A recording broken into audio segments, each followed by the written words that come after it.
101. Chapter 101. How could you do such a thing? McGonagall yelled at Dumbledore angrily, while Flitwick backed her up with his own questions. Both of these professors had a very good impression of Nick, so learning that Dumbledore had violated his privacy in such a manner set them off. I understand your anger, just as I also understand the young man's. Please understand that I truly only wanted the best for the boy. He was afraid of the power I held over him, and since he clearly had a bloodline, I assumed having him tested would help set his mind at ease. I had never guessed that his bloodline would be what it was, and while I admit to knowing about his reluctance to be tested, I assumed it was just that, reluctance. Dumbledore said, defending his actions. You didn't get the blood necessary for the test with his permission, did you? McGonagall asked coldly, and the old man grimaced, since that was indeed the worst part about this situation. It was public knowledge that many dark spells or curses require the blood of the victim to be willingly given. However, Dumbledore had exploited the loophole and used his authority as the magical guardian to use it without Nick's consent. Nick groggily woke up in the infirmary an hour after that whole event, which wasn't hard to believe since Snape didn't hold back at all. Ah, my head is pounding. What the hell happened? He wondered for a moment before he remembered, and that same rage came over him. Madame Pomfrey seemed to feel the magical disturbance he was starting to create and rushed over to him before slapping him upside the head with a newspaper, snapping him out of it. You have every right to be angry, but don't let it control you, you daft child. She scolded seriously. But Nick went to protest, but she stopped him. I am a healer, child. I know the implications about what Albus did better than almost anyone. I am not saying not to be angry, merely that you not let it cloud your vision. Did you even notice that you came close to crossing a dangerous line earlier before Severus stopped you? She asked gently, and Nick froze as he realized he was about to legitimately try and kill Dumbledore earlier. Sure, it was in the heat of the moment, but that was unacceptable behavior no matter what the reason. Nick closed his eyes and took several deep breaths while bringing his emotions and magic back under control. I'll be fine now, he said as he opened his eyes and had a neutral presence. Would think you used a clemency if it wasn't clear you took too long to relax. No matter, I suppose. You should have quite the headache, no? The elderly nurse asked, with a gentle but serious look. Nick nodded. I'm a bit fuzzy of the details, why though? He said with a frown. The woman nodded. That be Severus's handiwork. It would seem you must have frightened him greatly for him to use a fully powered stunner on you. Not that I can blame him much. You truly carry a scary presence when angered, she said honestly while reaching into a satchel at her waist and retrieving a small potion vial. Here, drink this. It should help, she said, and Nick down the potion without a word, though he did make a face. Madame Pomfrey seemed satisfied with this and handed him his wand and the mail that caused this entire situation. You may want to finish reading that before I let your visitor speak with you, she said before walking away. Visitor? Nick thought, confused since his friends ought to be in class at the moment. He didn't even get a chance to read the second letter in the pile of things, as the instant Madame Pomfrey was gone a silvery see-through woman in a long dress floated out of the nearby wall. Nick was confused at this, as he wasn't aware that the Grey Lady ever went to the infirmary, the pretty ghost floating in front of him with a curious expression as C looked him over. Ah, can I help you with something? Nick asked, uncomfortable with the intensity she was using to stare at him. Read the letter, I'll wait, she said simply after a brief moment of confusion on her part. Nick was confused why she would care about his heritage, but found out when he read the letter and had a look of disbelief on his face. Nick shook the semi-crumpled mess next to him and quickly found the signet ring that confirmed that the letter wasn't lying to him. He groaned at the realization of the sheer ungodly amount of drama and politics that is bound to come from this information. 102. Chapter 102. So how can I help you? Nick asked, not letting it slip that he was aware of her identity when she was alive. I sometimes forget that my identity isn't well known anymore. I am Helena Ravenclaw, daughter of Rowena Ravenclaw and sister to your ancestor. The ghost introduced herself proudly. Well, now I'm at a bit of a loss, since I'm not sure how to introduce myself anymore, Nick said honestly while rubbing the back of his head. Helena paused for a moment in thought. What were you called before you found out? She asked calmly. Nicholas Iron. He answered honestly, and she fell into thought again. What about Nicholas I. Ravenclaw? She suggested helpfully. Nick let the name roll around in his mind for a moment before nodding. That'll work for public events and business talks, though I prefer just being called Nick, he said honestly. Why are you acting so nice to me anyways? Everyone says you are a bit standoffish normally. Nick inquired, interested to learn more. HMPH, they're not family. You are. It's entirely different, she said disdainfully, like merely talking about others wasn't worth her time. All right, so she's arrogant. Makes sense, I suppose, considering who she is. Nick thought with a mental shrug, since he has no room to judge someone for being prideful. You still haven't told me why you are here talking to me, though, he pointed out calmly. She looked taken back for a moment before chuckling. Despite the side content, you still remembered the main topic. Yes, you are certainly related to myself, she said happily. To answer your question, however, I have for a long time assumed that someone like you simply didn't exist. You see, your ancestor was my younger sister and was born a squib. My mother was quite distressed about this, you know, to the point she hid all information in regards to my little sister's birth. One day shortly after she was born, Mother took her away and then simply didn't return with my little sister. I never asked what had become of her and had simply assumed that Mother had left her in the woods somewhere to die. You can imagine my surprise to discover that she had survived long enough to continue our family line, Helena said enthusiastically. Nick was a bit weirded out at how happy this ghost seemed compared to her book counterpart that was very quiet and broody. You seem relieved for some reason, Nick said, trying to see if he could get some answers out of her about this weird situation. Tusk, no need to try and coax answers out of me since you could just ask, Helena said teasingly. Fine, way to take all the fun out of it. I am trying to figure out why you seem so much more cheerful than what was said to be normal, he said with a bit of complaint. Oh, you see, the thing I regretted most from when I was alive was how the family died out with me, but thanks to your existence, my biggest regret is gone. Sure, I have a few other regrets, but that was definitely my biggest one, she explained happily. I see, and this thing doesn't really give me anything, does it? Nick asked, while holding up the signet ring. Helena looked at the ring with nostalgia for a moment. Quite the opposite, really. Mother made sure to work out a special deal with those foul creatures so that our family's vault would never be reclaimed by the goblins and would instead be active forever in case someone like you were to show up one day, she said with a chuckle. The greedy little things ought to be furious that there was an heir to the fortune this whole time right under their noses. Be careful around the things, or they'll trick you with a shifty deal in order to empty the vault for themselves, Helena warned seriously. Besides that, you need the ring in order to find our family home. Mother placed special wards on the place so that only the current lord or lady with that ring could find it if they weren't keyed into them, she revealed casually.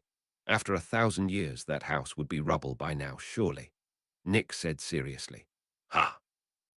As if Mother would let something like that destroy what was hers.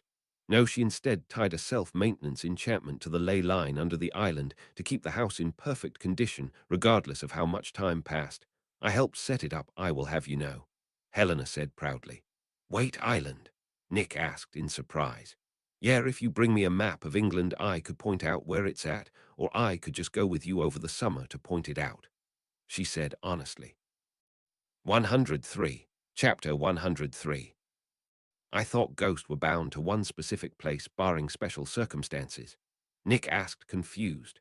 Helena rolled her eyes. The four-house ghost of Hogwarts, a part of that set of special circumstances.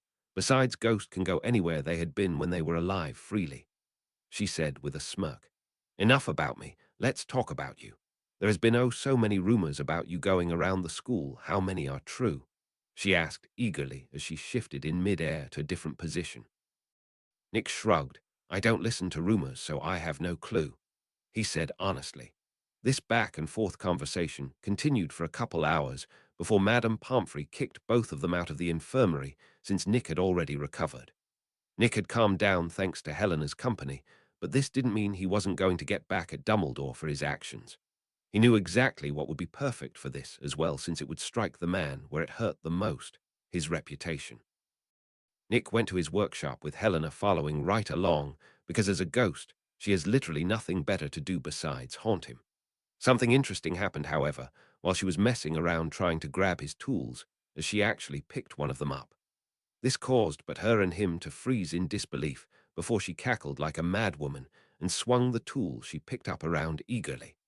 This tool was the hammer Nick had gotten from the roulette. He realized it might be because of its astral nature that Helena could wield it, as it left her spiritual self not phase through it. This reminded Nick an awful lot of the cursed beings that the Celebrimber-style rings could potentially create, ring wraiths. The ring wraiths previously created using the style were mortals given ghostly properties like not aging and being basically immortal. The biggest downside to the state, however, was the fact that ring wraiths were slaves to Sauron and could not be satisfied by food or drink. In theory, there was nothing stopping Nick from making a ring that turned ghost like Helena into ring wraiths of a sort. Obviously, there was no Sauron in this world to control and corrupt them, but Nick doubted any ghost wouldn't give fealty willingly to him if he gave them physical forms again. Nick's eyes widened, however, as he had a most terrible idea that may or may not work, but if it did, he would be untouchable. You see, if he created a corrupting ring like Sauron's did, for the ring wraiths he could accidentally let it slip what it does to Ghost, and then leave it for Voldemort, accidentally, take and use. While the guy might go on a bit of a rampage for a while, eventually, the ring's influence will bring him to heel as Nick's slave. Most people may not deserve slavery, but Voldemort was pretty much magical Hitler, so Nick didn't think anyone would really care. Damn it! I forgot about the Horcruxes for a moment. Nick cursed mentally as he realized that so long as the connection between Voldemort and his soul fragments existed, the ring's corruption would be cleansed before it could take hold. Well, that plan was shot down immediately. Still, an elite group of ring wraiths would be useful. Nick thought seriously. Could you come here for a moment? I want to test something, he said, and Helena stopped swinging around the hammer like a lunatic, but refused to drop the thing. Still, she floated over, and Nick locked the door to the workshop, which confused her. What you are about to see, and maybe experience, does not leave this room, Nick said very seriously, and while confused about the secrecy, she agreed. Nick began to channel his spiritual energy into his arms, and the room lit up with a white glow. Nick then reached out and grabbed Helena's hand with his glowing hand. She shivered on contact like a chill suddenly went past her, as she for the first time in over 1,000 years felt the warmth of someone else's touch. She dropped the hammer and grabbed hold of Nick's glowing hand with an excited and curious expression with both hands. "How are you doing this?" she exclaimed, eager to know more. "Once again, this does not leave this room under any circumstances." Nick made sure she understood the seriousness of this. Helena had a serious expression as she swore it with an unbreakable oath, much to Nick's surprise. "Well, that simplifies things a bit," Nick said before explaining how he enchanted stuff by channeling his spiritual energy into the rings, and that this test was to see if he could physically touch a ghost using the same method. 104. Chapter 104. Helena was fascinated by the principles behind Nick's crafting style, and even said it was the perfect thing for a Ravenclaw, as the more you know and understand, the more powerful your enchantment. She did warn Nick heavily, however, that he probably should be very careful with using his spiritual energy, as soul-based magics were the most unknown kind. Nick found this rather ironic considering, thanks to the crafting style, he already had a very decent understanding of souls. Not like masterful levels of understanding mind, but a solid foot in the door of the subject. Nick transfigured himself a chair and a clipboard after they were done talking, as he needed to get started on his revenge against Dumbledore. His plan was very simple, really, as he simply planned to air out some of Dumbledore's dirty past. Simple but horrible things like his relationship to Grindelwald and how he left Harry in a Muggle family that abused him, as well as the heavily implied threat the man stated at the beginning of the year feast. To top it off, Nick even added in his most recent stunt, and the terrible implication behind it as well. Every dirty secret Nick could remember about the man went into this letter, and ended up taking close to 4 whole sheets of parchment paper to finish. He then went to the owlery and placed the letter in an envelope that he then addressed to one Rita Skeeter with it wax sealed with the Ravenclaw signet ring. Unless the woman had suddenly decided to change her slanderous nature and no longer wanted to be a journalist, Nick was sure she would leap at this chance eagerly. Dumbledore could expect some serious backlash from the wizarding community once his sins were aired for everyone to see. While it was doubtful that the man would take any real punishment for his actions, his reputation will take a sharp and painful hit. Nick had thought about enlisting the old goat's help in freeing Sirius from prison, but the man had cut that idea down with this last stunt. All of the owls were eager to do Nick's bidding, and he ended up choosing an eye-catching great horned owl that just so happened to belong to McGonagall for the task. It was hard to ignore a bird that size trying to get your attention after all. The moment the owl flew away with the letter in its grasp, Nick visibly relaxed, as he had officially gotten his vengeance, and now merely needed to wait and watch. He had skipped lunch and got knocked out before eating his fill at breakfast, so he was understandably hungry. Returning to the workshop, Nick got comfortable and ate some Lember's bread since he planned to skip dinner as well. While he may be calm at the moment, he was aware that he may do something to tip the old bastard off that he had done something if a confrontation happened. He would much prefer simply biding his time until breakfast tomorrow when the newspaper came in. Nick could only shake his head at Helena, waving around the hammer like a lunatic with a wide smile.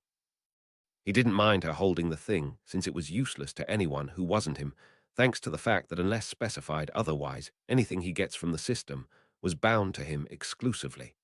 Stealing it was impossible, since the moment someone tried would simply vanish and appear in his inventory, which was basically just greed. The rest of the evening Nick simply laid back and relaxed in his workshop while reading the books on rituals. Helena was quite surprised to see him reading the book since it was in a lost language. But since her unbreakable vow made her unable to reveal what she learned in the workshop, he came clean about his ability to speak and read any language. She looked jealous of him and stated that that particular magical gift came from a certain Middle Eastern wizarding family. It would seem somewhere in the last 1,000 years Nick's ancestors had mixed with that family before leaving it again. He simply wouldn't be Caucasian otherwise, as most Middle Eastern families had dark skin, and he had tan if a bit pale skin. Helena had a theory that her mother had taken Nick's ancestor to the Middle East, and it had simply been a matter of coincidence that led Nick to being in Hogwarts' teaching purview. Nick assumed that there was probably more to the story, but decided to keep that to himself as he went back to his book. Helena looked at the title of the book, but didn't seem to care about it, likely since she had read it already. 105. Chapter 105. Nick finished his current book in this time, but wasn't terribly impressed with any of the remaining rituals he found. Most of them had effects he could gain from simply making a ring, while others were borderline dark magic, and were unappealing to him as a result.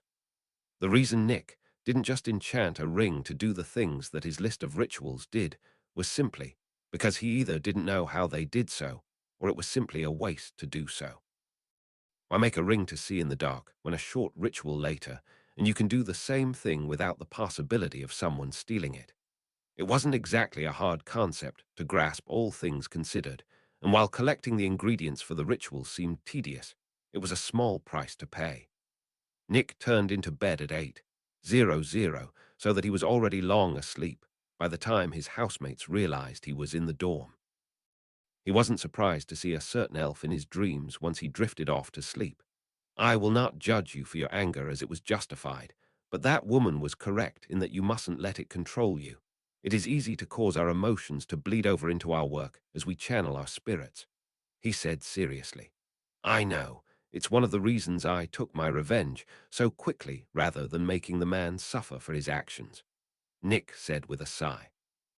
Letting his anger fester and grow may simply cause all of his creations until he gets rid of it to be violent and dangerous. Nick couldn't afford such a thing, as it would immediately end up with him shipped off to Azkaban for creating dark magical items should any of them get out. The elf nodded. I know what you fear, and you are correct to think so. Wrathful enchantments have always been seen in a terrible light, even in my own world, he said honestly. I have been made aware of your idea involving ring wraiths. The elf said the last two words with a hateful expression. Thankfully, what you have thought to accomplish is not the same as the abominations from my own world. Rather, it appears to be much like a trade, and a fair one at that, as in exchange for fealty they gain physical forms once again. He said with an impressed look. It is a good plan, and this world has a plethora of old and powerful ghosts who would no doubt be willing to accept this deal. Nick said with a wide grin. Indeed, I take it your distant relative is the first you aim to have on your side. The elf asked with a knowing look. I would be lying if I said the idea hadn't crossed my mind, but I will not be the one to extend that deal to her. She will need to ask it on her own accord instead to emphasize impartiality. Nick said seriously. The elf fell into thought for a moment before nodding his head in agreement that will indeed show that you are fair in your dealings, and I assume a failsafe on the rings will be in order as well, he asked calmly. Nick nodded. I would like to do so, but I am rather at a loss as to how I might do so, he said honestly. Since you do not seek to enslave them, the method from my world is not an option, perhaps a mix between motive detection and self-destruction, the elf suggested helpfully. Nick and the elf passed ideas back and forth for a while before the dream ended, and Nick woke up. He would be lying if he said he wasn't eager to see the look on the old man's face when he reads the paper. In fact, Nick was practically bouncing in place out of excitement at the prospect for an entire hour, until breakfast finally came around. He got a lot of strange looks and murmurs when he sat at the table that had been repaired. Ron and Harry tried to talk to him about what had happened, but he merely smiled mischievously and told them to wait. Dumbledore had a very bad feeling when he saw the look on Nick's face, but wasn't aware what the boy had done. This changed when the owls arrived, and he read the front cover of the Daily Prophet, Dumbledore the Terrible, full story bellow. The more he read, the paler he went, as dark deed after dark deed of his was written clearly and concisely on the paper. He looked up from the paper at the boy and saw him mouth the words, "Come as a bitch," before cackling loudly. 106, Chapter 106. It was clear to the entire school where the source of the information in the paper came from, as Nick reveled in the look of disbelief on Dumbledore's face. The professors all had varying expressions at the situation, from disbelief to amusement. Snape actually seemed slightly proud of this absolutely vicious retaliation on Nick's part. He, better than most, was aware of the terrible things the old man had done for the greater good, and had a bit of frustration built up at the lack of punishment the man seemed to get for it. McGonagall was in disbelief at the information found in the paper that shed a falsehood she had been living with for a long time. Her long-time friend wasn't some paragon of all that was good in the world, but just a flawed man who would do whatever it took to achieve his goals.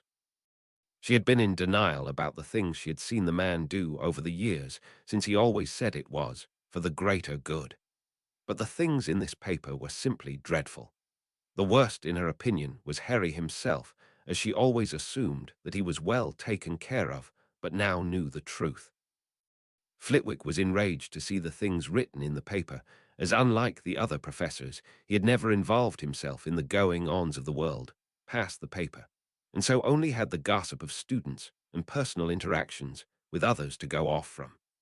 Before now, he had assumed Dumbledore to be a staunch supporter of the light, and had a strict moral code he adhered to. Clearly, though this was all wrong, as from Albus's reaction, the things written in the paper were all true. This led to the question of how Nick uncovered all of this, however. Dumbledore knew that, with the right kind of digging, quite a few of these pieces of information could be verified. However, others were of an extremely personal level, with no more than 3 people at most knowing them. He immediately figured out what the most possible option was, however, and felt dread at the idea. It was back when he first noticed the boy and went to read his memories, but was struck with a vicious counterattack. The possibility existed that the boy had gotten a glimpse of his most secret memories through that brief mental clash, but had kept them to himself until now. By violating the boy's privacy, he in turn forfeited the right to have his own maintained, and he could understand this. It was a bitter pill to swallow, but one he had prepared himself for the moment he acted as he did.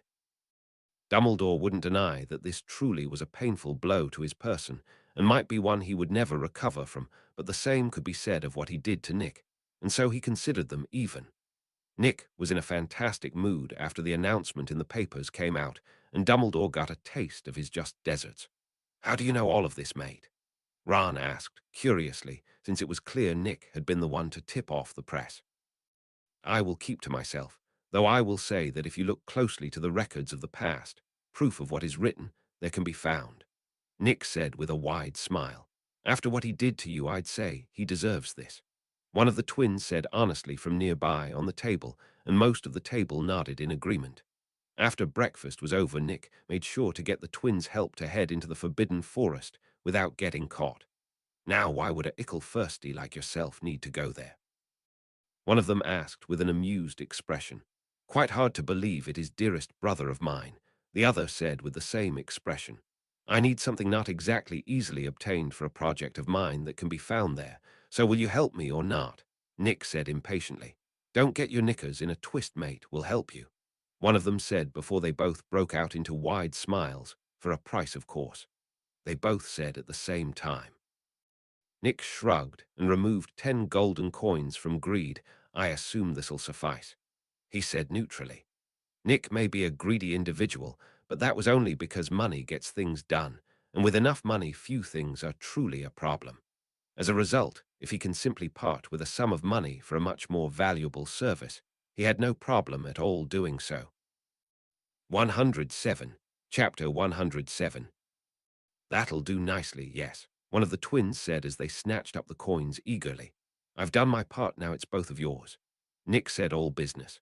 "Not to worry, mate. We haven't let you down so far, and we've no plans to start now. Follow us," the other twin said with a grin, and they left quickly. "We'll need to keep an eye out for Professor Sprout, but otherwise it should be a cinch to get you safely in the forest. After that, though, you're on your own, since even we need to be careful in there," one of the explained seriously as they made their way to the greenhouses of all places. Specifically, the fourth greenhouse that after verifying was empty they entered carefully, while Nick mimicked the twins' actions to not disturb anything inside it. As it turned out, there was a secret passage to the Forbidden Forest hidden under a pile of empty planters' pots at the back of the greenhouse. "I can honestly say that I'd never have found this without someone pointing it out." Nick thought, impressed that the twins had found it. "We normally use this to collect stuff for our products or to earn a bit of coin for the same purpose," one of the twins said as they pushed open the trap door that revealed itself to be hidden between the roots of one of the tall trees of the forest. "This is where we part ways, mate. Best of luck," the other twin said before they went back into the underground tunnel. "Already so, first and foremost, I need to mark this tree so I can find it again later," Nick thought before waving his wand at a stick on the ground, turning it into a flag that he then hung from one of the tree's branches. Besides that, he also memorized the tree's appearance, just in case something takes the flag down. Nick noticed how dark the forest was, and was glad that he had completed that ritual before he came here, as most of the sunlight was blocked by the thick overhead foliage. He kept his wand in his hand at the ready as he began to walk further into the forest, while keeping an eye on the area above him as well as on the shadows of the tree roots. Even the smallest acromantula was the size of a cat, and much like most other spider species, they were very good at hiding. As a result, Nick needed to keep his eyes peeled for even the smallest abnormality. Clearly, he was worried for no reason, as out from the trees ahead of him, a large horse with pearl-white skin and a silver mane walked out into the open. The most distinguishing feature of the creature, however, was the long spiral ivory horn on its forehead. It was a unicorn. Acromantulas would never be found anywhere near a unicorn, as their nature heavily clashed, since unicorns were creatures of purity and innocence. The giant spiders, on the other hand, were dark and evil creatures that couldn't stand the presence of something like a unicorn. It was for this reason that Nick relaxed when the unicorn made itself known. That's right, the unicorn willingly showed itself, as Nick would have never known it was there otherwise. Nick bowed to the unicorn respectfully, but not submissively, and the creature returned the bow like one ruler greeting another. "If it's not too much trouble, could you point me in the direction of the nearest member of that spider colony?" Nick asked politely. The unicorn seemed surprised to hear this and paused for a moment before nodding its head slightly and pointed in a certain direction with its horn. "Thank you," Nick said, and the unicorn walked off, leaving him alone again. Following the direction that the unicorn had pointed out carefully, Nick soon started to see signs of acromantular activity in the form of the occasional web. He didn't dare to go further into this area, however, as entering a colony of the things is a death sentence in most cases and is certainly counted.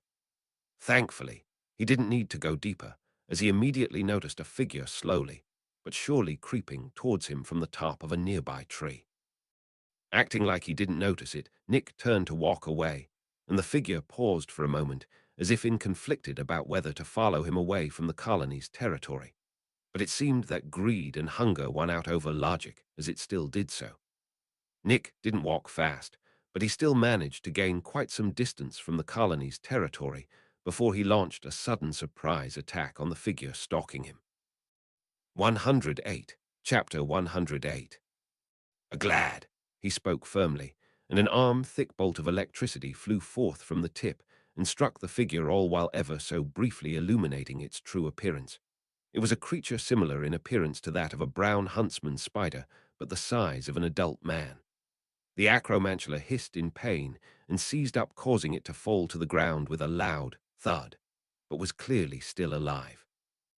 Nick hit it with another heavy dose of electricity, followed by another and another before finally the thing appeared to die and curled up like normal spiders did after death. Nick was a firm believer in not taking gambles with his life, however, and with a wave of his wand transfigured thick metal chains out of the forest soil that tightly wrapped around the limbs of the acromantula. This proved wise, as the spider immediately started to struggle in an attempt to break free after realizing that its trick failed horribly. Nick scoffed at the beast's struggle, as the chains he transfigured were made of tungsten and thus damn near impossible to brute force your way out of. Nick calmly pointed his wand at the monster and spoke but a single word 6 times in rapid succession, truly killing it. After that, he stored the entire corpse minus the legs in greed before quickly, but carefully making his way back to the secret passage back to the school. The flag was still attached to the tree, so after cancelling it, he opened the hatch and officially ended his first trip into the forbidden forest. Unfortunately, this hunt of his didn't go unnoticed by the centaurs living in the forest, and the legs Nick had left behind were discovered by them. They decided to drop the matter there, however, since it was clear that whoever was in the forest was hunting acromantulas, and the centaurs hated those spiders with a passion. In this particular case, it was a simple matter of the trespassers' goal suiting their purpose, so they turned a blind eye to the broken rules. Nick wasn't aware of this, and even if he was, it made no difference, since in the end, it would change literally nothing besides, maybe, that he would use it to get closer to them in the future. After checking to make sure that Professor Sprout wasn't nearby, Nick left the greenhouse and re-entered the castle. Another careful journey through the castle, and he made it to the roar and got a room set up specifically meant to be used to harvest the spider's parts. He had to be very careful when removing the organs, or all of his hard work would be rendered pointless. First, he used the tools provided by the room to remove the fangs and poison sacs. Then he used a special curved blade tool to separate the carapace of the body into 2 pieces without damaging the organs inside. Nick carefully pulled the top of the carapace away from the bottom while carefully making sure that no organs were stuck to it, and then set it aside. Then he started to slowly but methodically separate the organs from each other without bursting any of them.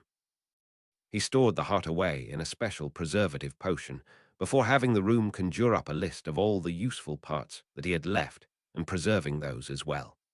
The final part was the silk-producing organ and spinneret meant to use it.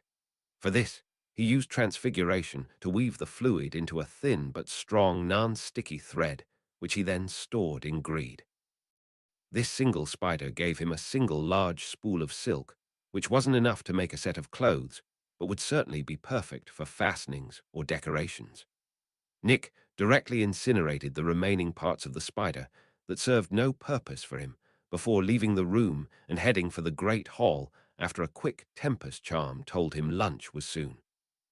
He didn't take any short cuts in order to kill the last little bit of time before lunch and entered the great hall with a pleasant smile on his face, since he was in a good mood.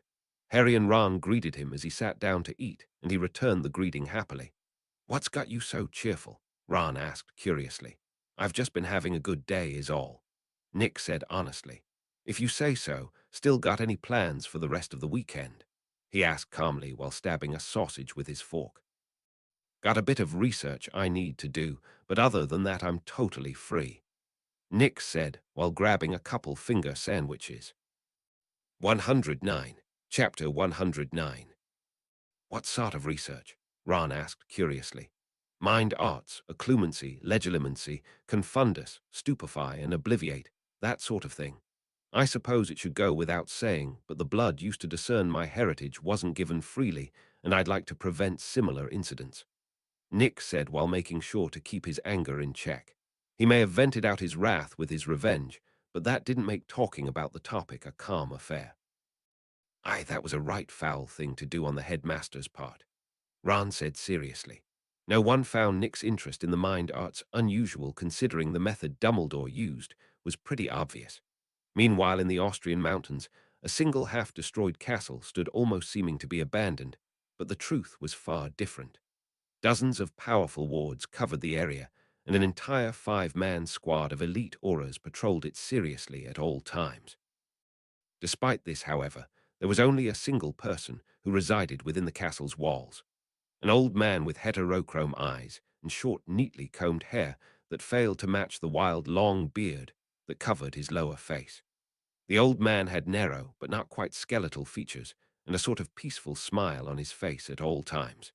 If Nick was here, he would notice that despite the room the man was living in appearing comfortable, not a single thing, other than the man himself, was magical. This didn't seem to bother the man, however, as he merely waved a narrow finger, and the spoon in his teacup stirred its contents gently before coming out and landing neatly on the napkin next to the cup. Soon, one of the auras walked into the room stone-faced and carelessly tossed a copy of the Daily Prophet at the old man before leaving without a word. The paper struck the old friend harshly, but his expression didn't change at all, as if he was used to such behavior by now.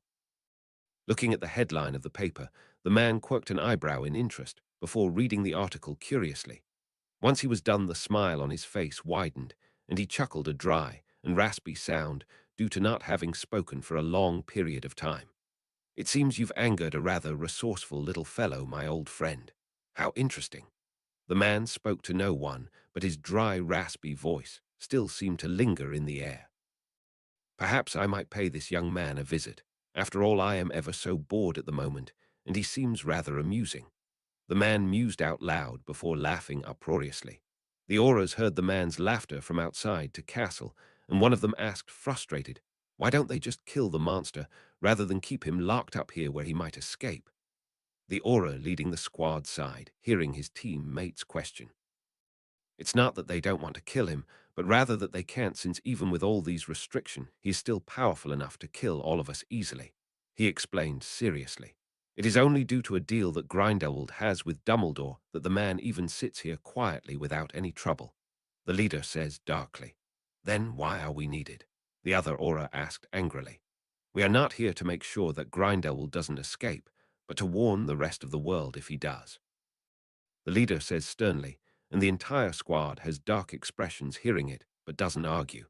"Then I suggest you be on your way then, unless you would rather waste your time here, that is," an old raspy voice says calmly, and all of the auras look to the source of the voice in fear. There, outside the castle's only entrance or exit, stood the old man with that same smile on his face. The squad of auras all point their wands at the man shakily, but with conviction. "Grindelwald, return to the castle at once, or prepare to face the consequences," the leader yells sternly, even though he is clearly afraid. "No, I don't think I will, thank you," Grindelwald said before slowly fading away like a mirage, and the auras grew pale. With a heavy heart, the leader takes a magical device out of his pocket that looked like a fragile crystal orb and tossed it on the ground, shattering it. In the office of the Austrian Minister of Magic, a middle-aged, heavy-set woman with brown hair and eyes froze in shock as the sound of a crystal shattering filled her office. Her hopes of it being an illusion were dashed as she turned to look at a particular place in her office and saw that a certain failsafe device had been activated, and she knew Grindelwald was free. 110. Chapter 110. Dumbledore was in his office dealing with the aftermath of Nick's retaliation with a tired expression, while Fawkes seemed to gloat at his misery. He couldn't blame his familiar, as he had been all but told by the magical bird not to take the path he did, but he had thought himself beyond reproach, and was now paying for it. Letters from the ministry, concerned parents, and just all-around angry wizards piled up on his desk haphazardly as more and more came in. The worst part in his opinion, however, was that his long-time friends and supporters had been deeply hurt from learning the truth of his past sins. He knew he wasn't a good man by any means, but he always thought about the future of wizarding kind when he did anything. While this reprisal stung considerably right now, Dumbledore knew that so long as he allowed time to work its magic, and he stayed on the straight and narrow, he would recover from it just fine. This changed, however, when a single letter showed up on top of the pile of letters that had an eye-catching and unmissable crimson envelope and gold ministry seal that he was oh so very familiar with. Even Fawkes grew taciturn when it saw the letter and dropped all extraneous thoughts to focus on the letter. Dumbledore's heart beat loudly in his chest as he reached for the envelope and nervously opened it with a letter opener to reveal a similarly colored letter with 4 words written on it in large black lettering. Grindelwald has escaped Nurmengard. Dumbledore took a deep breath to steady himself and shared a look with Fawkes. He is free, he said quietly, and the proud bird grew stern and serious as its feather flickered with fire. Similar reactions were being had all across the world as the magical side of the world was informed of the escape of an incredibly dangerous Dark Lord. Panic was beginning to spread through the world as the shadow of a foe thought long defeated reared its head once again.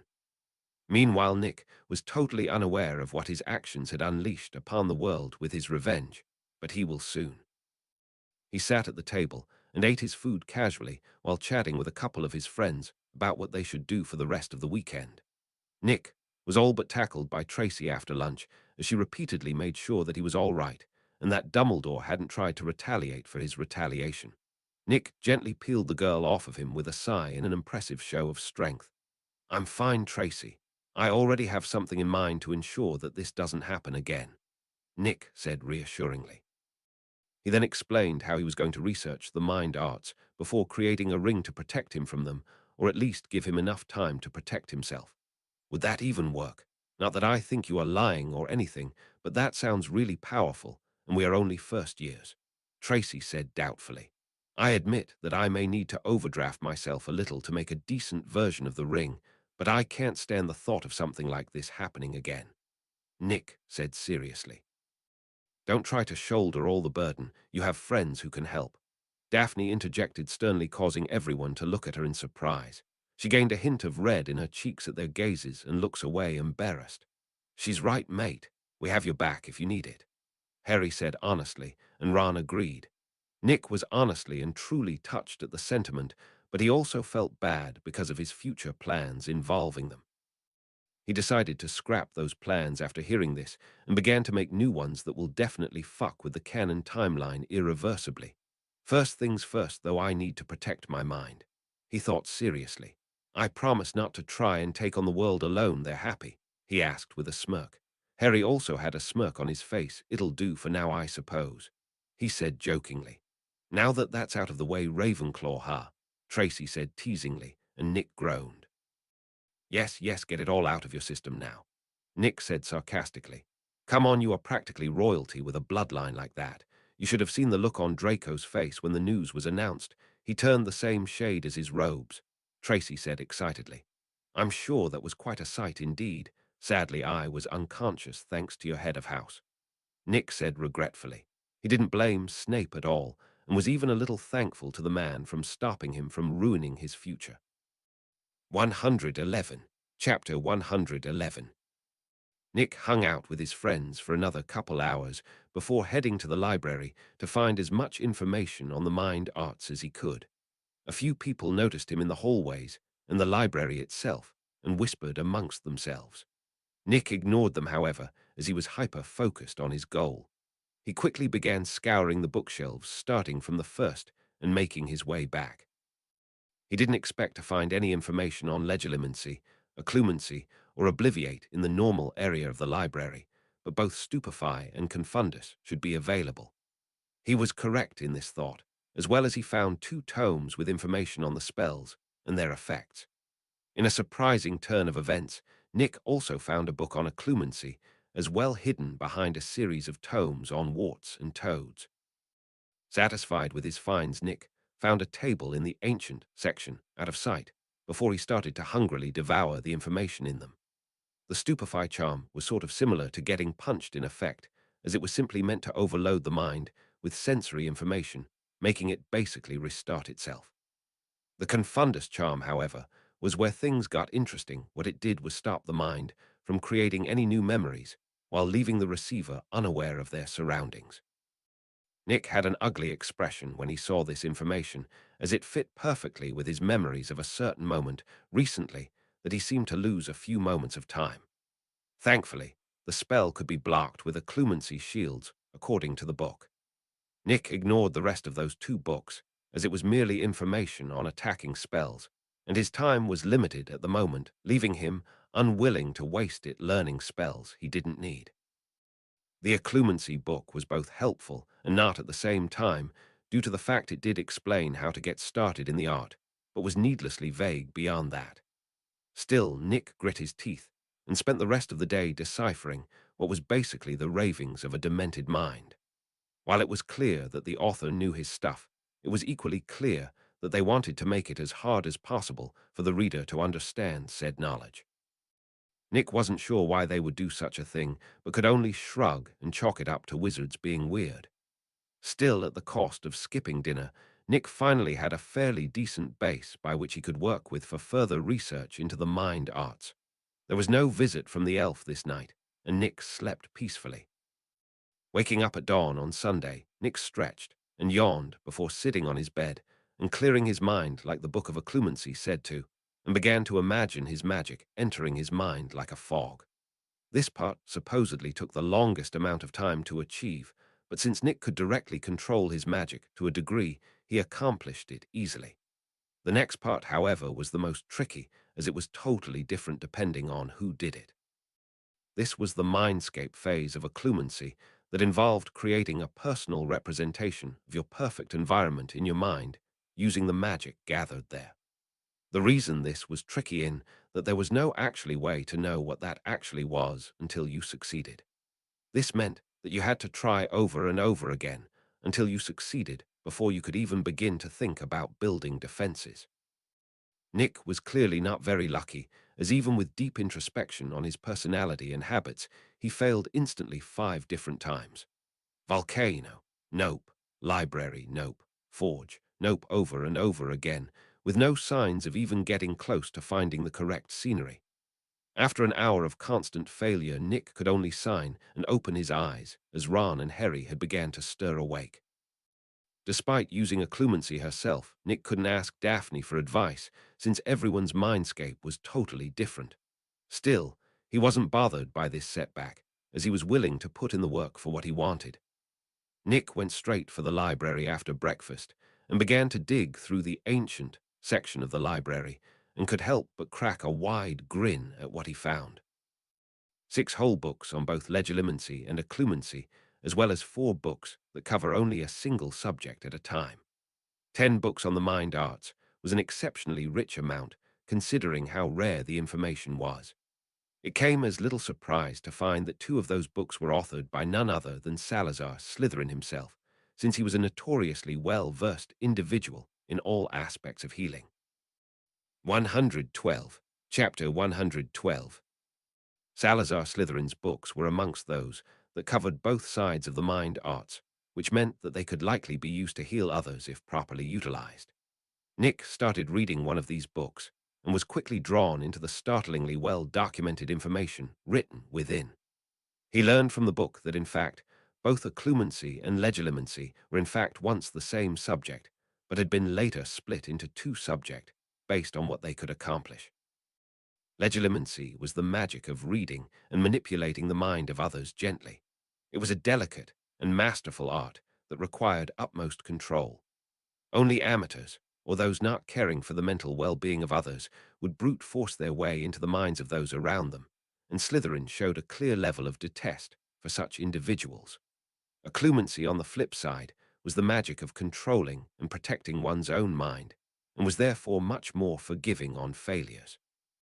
Slytherin made it clear in his explanation of the subject that he believed that all wizards should have at least a basic foundation in both sides of the mind arts.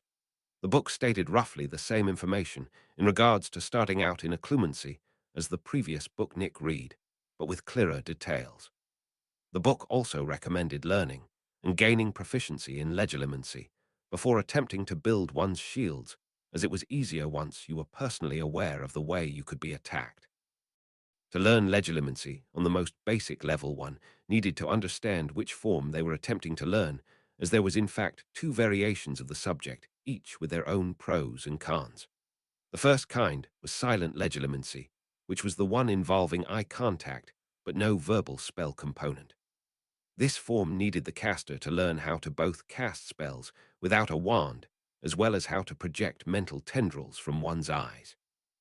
This is the reason this form was usually considered a state that only masters of the other form were capable of, when in fact it could be learned on its own, without the other form at all.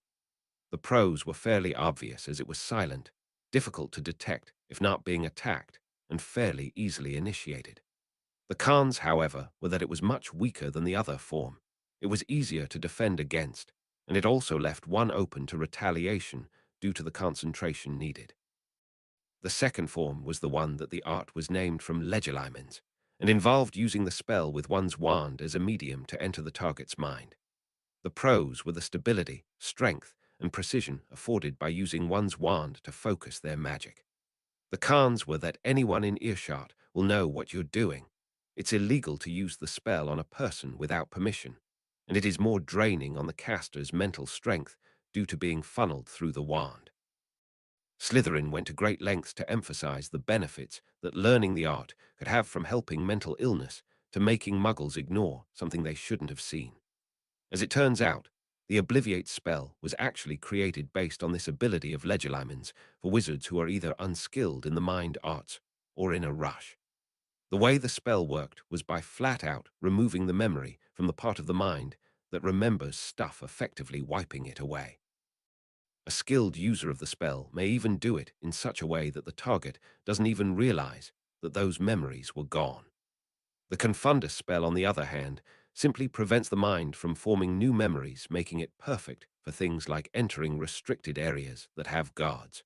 Slytherin goes into great detail about how a novice should go about training the two forms step by step. To start off with, one needs to get used to controlling one's mental energy, and the best target for this, according to Slytherin, is a simple insect such as a fly or normal beetle. After that, the goal should be to move to larger and more powerful creatures such as rats, cats, and dogs. According to Slytherin, a novice legilimen should never fall into the trap that is human experimentation with the arts, not only due to the danger it poses to the victim, but also because the fast progress it brings is in exchange for the art's true potential. By never using the art on a person, but moving on to magical creatures, instead the final potential exceeds the human path, as one could use the art even on the mightiest of creatures such as dragons. 113. Chapter 113. Nick could help but appreciate the obvious dedication to teaching that Slytherin seemed to have, as it was clear he held nothing back when writing this book. Knowing this, he shamelessly stole it to add to his personal collection of books, since he could appreciate what was held within. Honestly speaking, Nick wanted to add the entire ancient section to his personal collection, but unfortunately such a massive loss in literature was bound to be noticed quickly. Instead, Nick simply limited the books he took to the real gems that lay hidden within it. Despite being so comprehensive, Nick Old needed an hour to memorize the entire book due to how clear and simply Slytherin wrote the information. Eagerly, Nick moved on to the next book written by the great wizard, and was delighted to find that they were actually a set. This book was written with the previous book in mind, as it went into the more advanced use of both legilimency and occlumency. The clear emphasis on the art of healing a broken mind, however, was the main topic of the book and covered close to half the entire tome. Slytherin had included nearly every possible reason for mind damage as well as how to fix it. The topic had some dark undertones in some parts, however, as Slytherin seemed to speak of personally torturing someone to insanity before repairing their mind.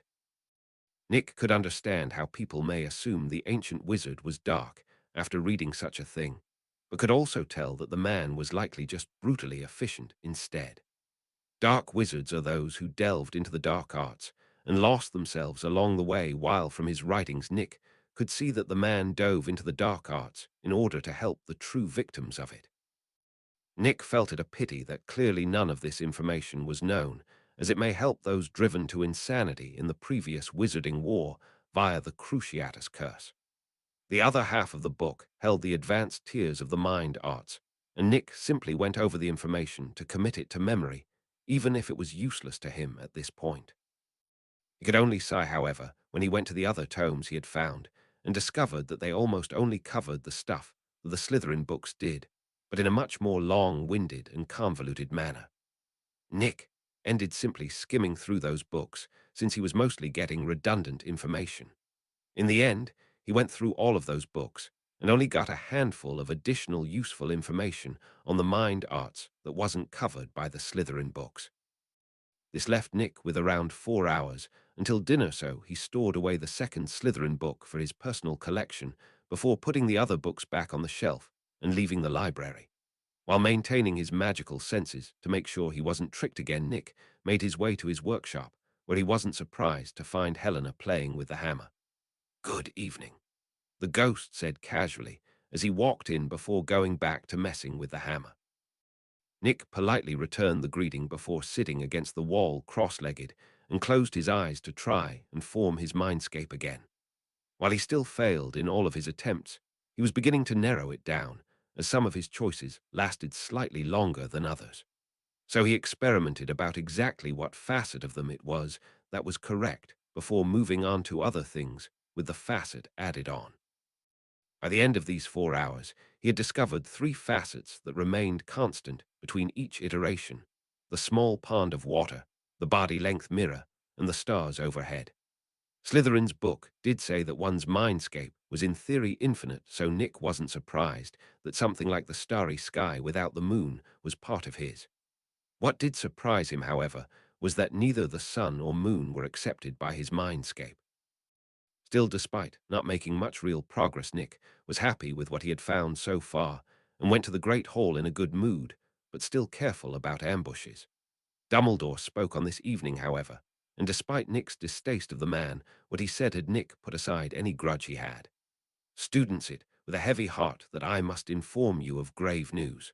Earlier this very day, the Dark Lord Grindelwald has escaped from his prison in Nurmengard Castle."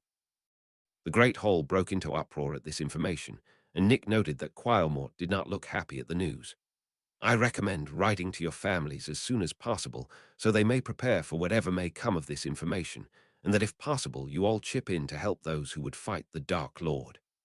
That last part was clearly directed at Nick, as the man looked right at him and bowed his head, the meaning of which was perfectly clear.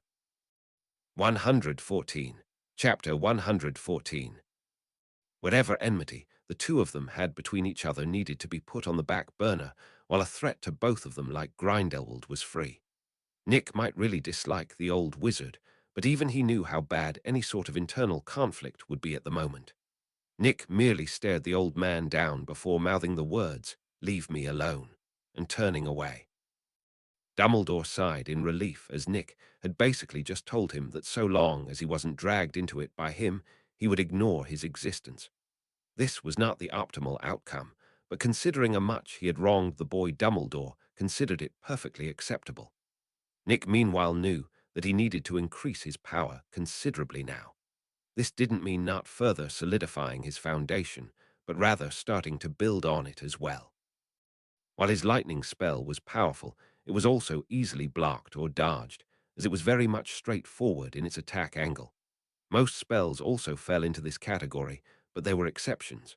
For example, the killing curse couldn't be blocked by any spell and needed a physical barrier to block it.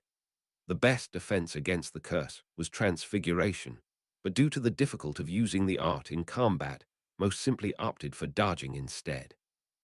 What Nick had in mind, however, would very much count as a war crime, as he wanted to modify the smokescreen charm to create poisonous gas instead of normal smoke, like mustard gas.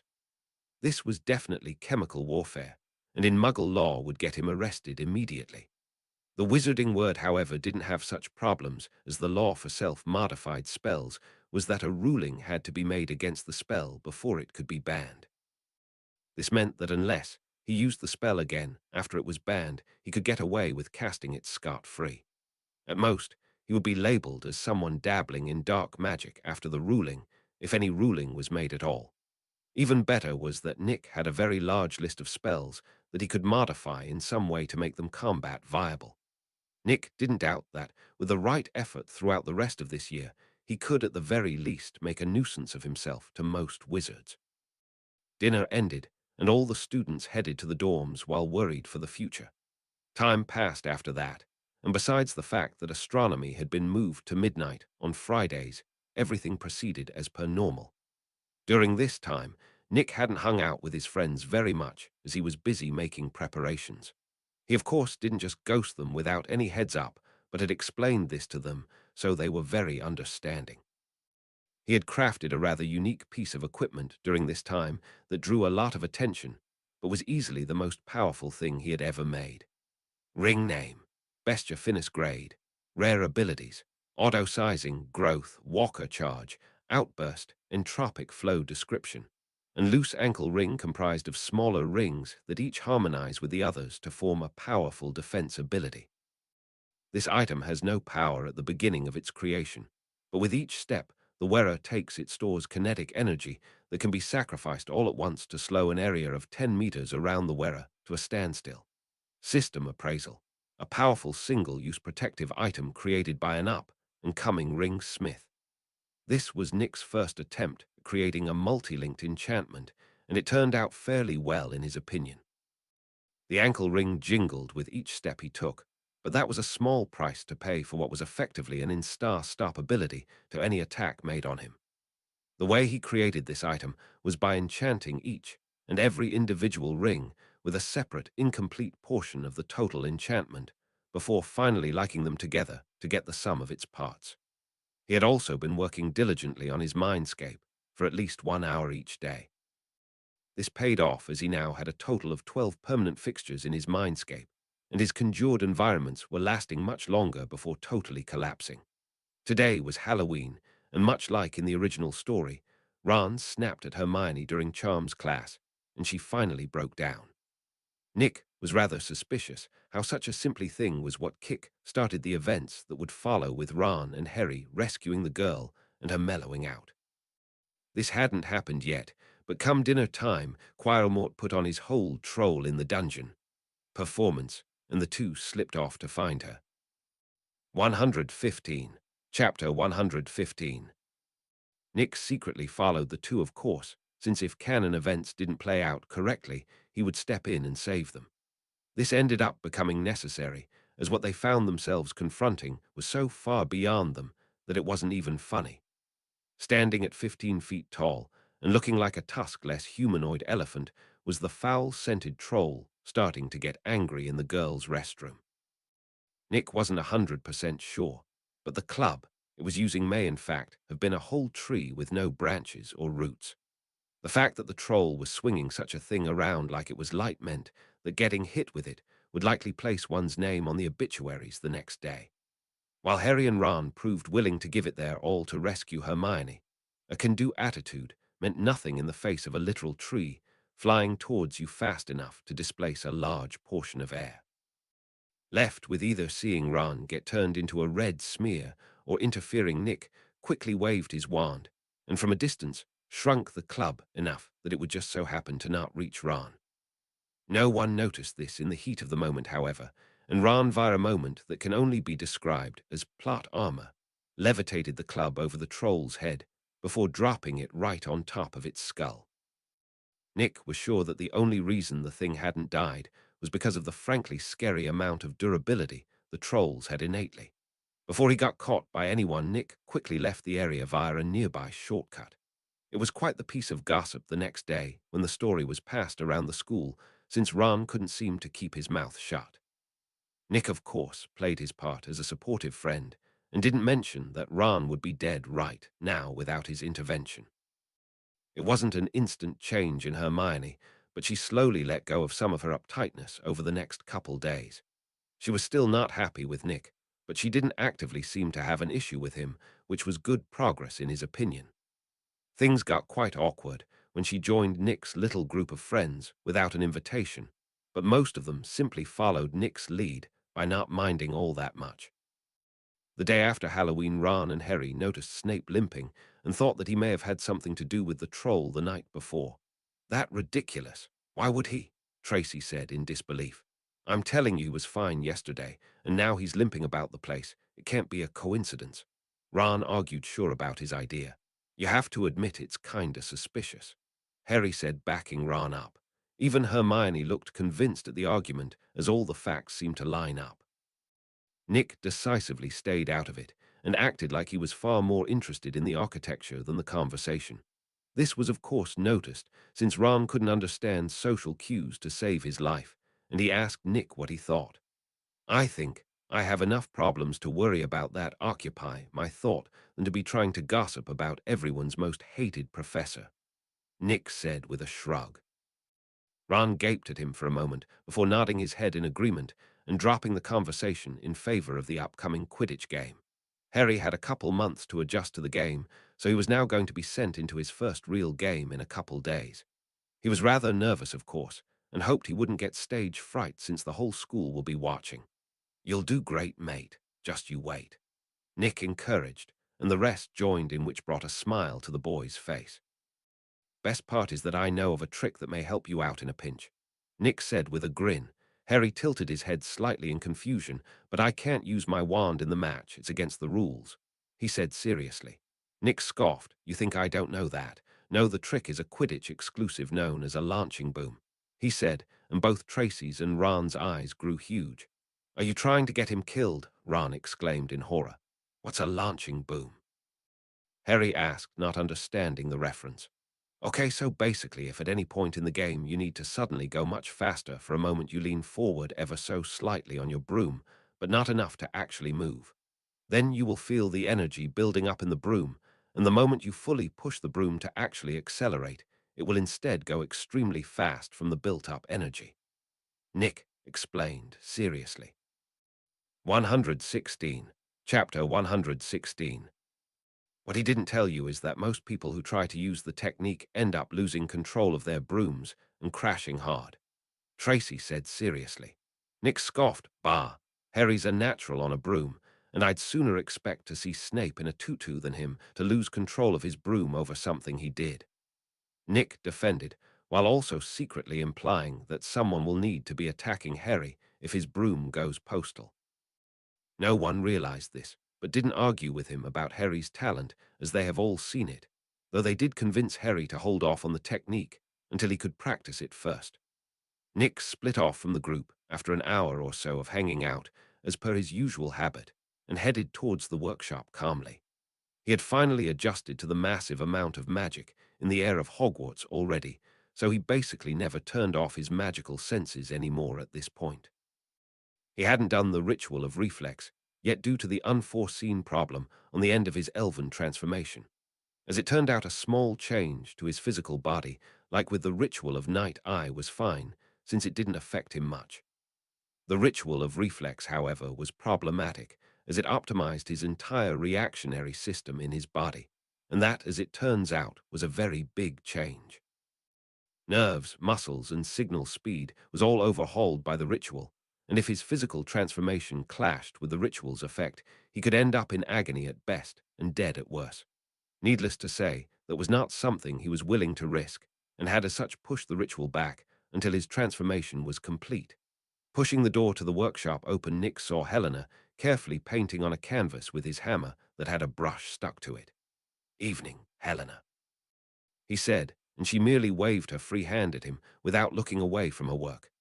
This development had come about as a result of her begging him repeatedly to attach a paint brush to the hammer so she could get back into her old hobby when she was alive. Nick was skeptical of this, since it just felt odd to put a paint brush on a hammer in his opinion, and she had dead a ghost for close to 1,000 years, so she may as well be a novice in the art of painting. He was proven wrong, however, when he actually got her some painting supplies, thanks to the ever-helpful house elves. It was at this point that Nick was informed by her that the reason ghosts never go insane, if they weren't already, was that their minds were effectively locked in the state they were in when they died. That meant that any skills they had when they were still alive simply didn't fade away like one would expect. As a bonus, though, Nick learned the spell to turn pictures into moving versions of themselves, since Helena considered her art incomplete if it was stationary. The living paintings, however, were different then, the ones brought to life through this spell, thanks to the fact that the person who was painted had their memories and personality put into it. Sitting down against the wall cross-legged, he closed his eyes and began to work on his mindscape once more. He found it odd how the facets that worked had very little to do with each other, and frustrating at the same time, as he couldn't just follow a particular scheme. This time was a bit different than normal, as while he was mindlessly going through the various different things, and failing back to back, one of them suddenly stuck. Nick was so caught off guard that he had almost tried to move on to the next one despite finding the correct environment. It was a strange scene, as well as it made no sense at all, and he was just going through the list when he found it. The overarching theme of the entire mindscape was disorienting to say the least, as it was the very definition of chaos.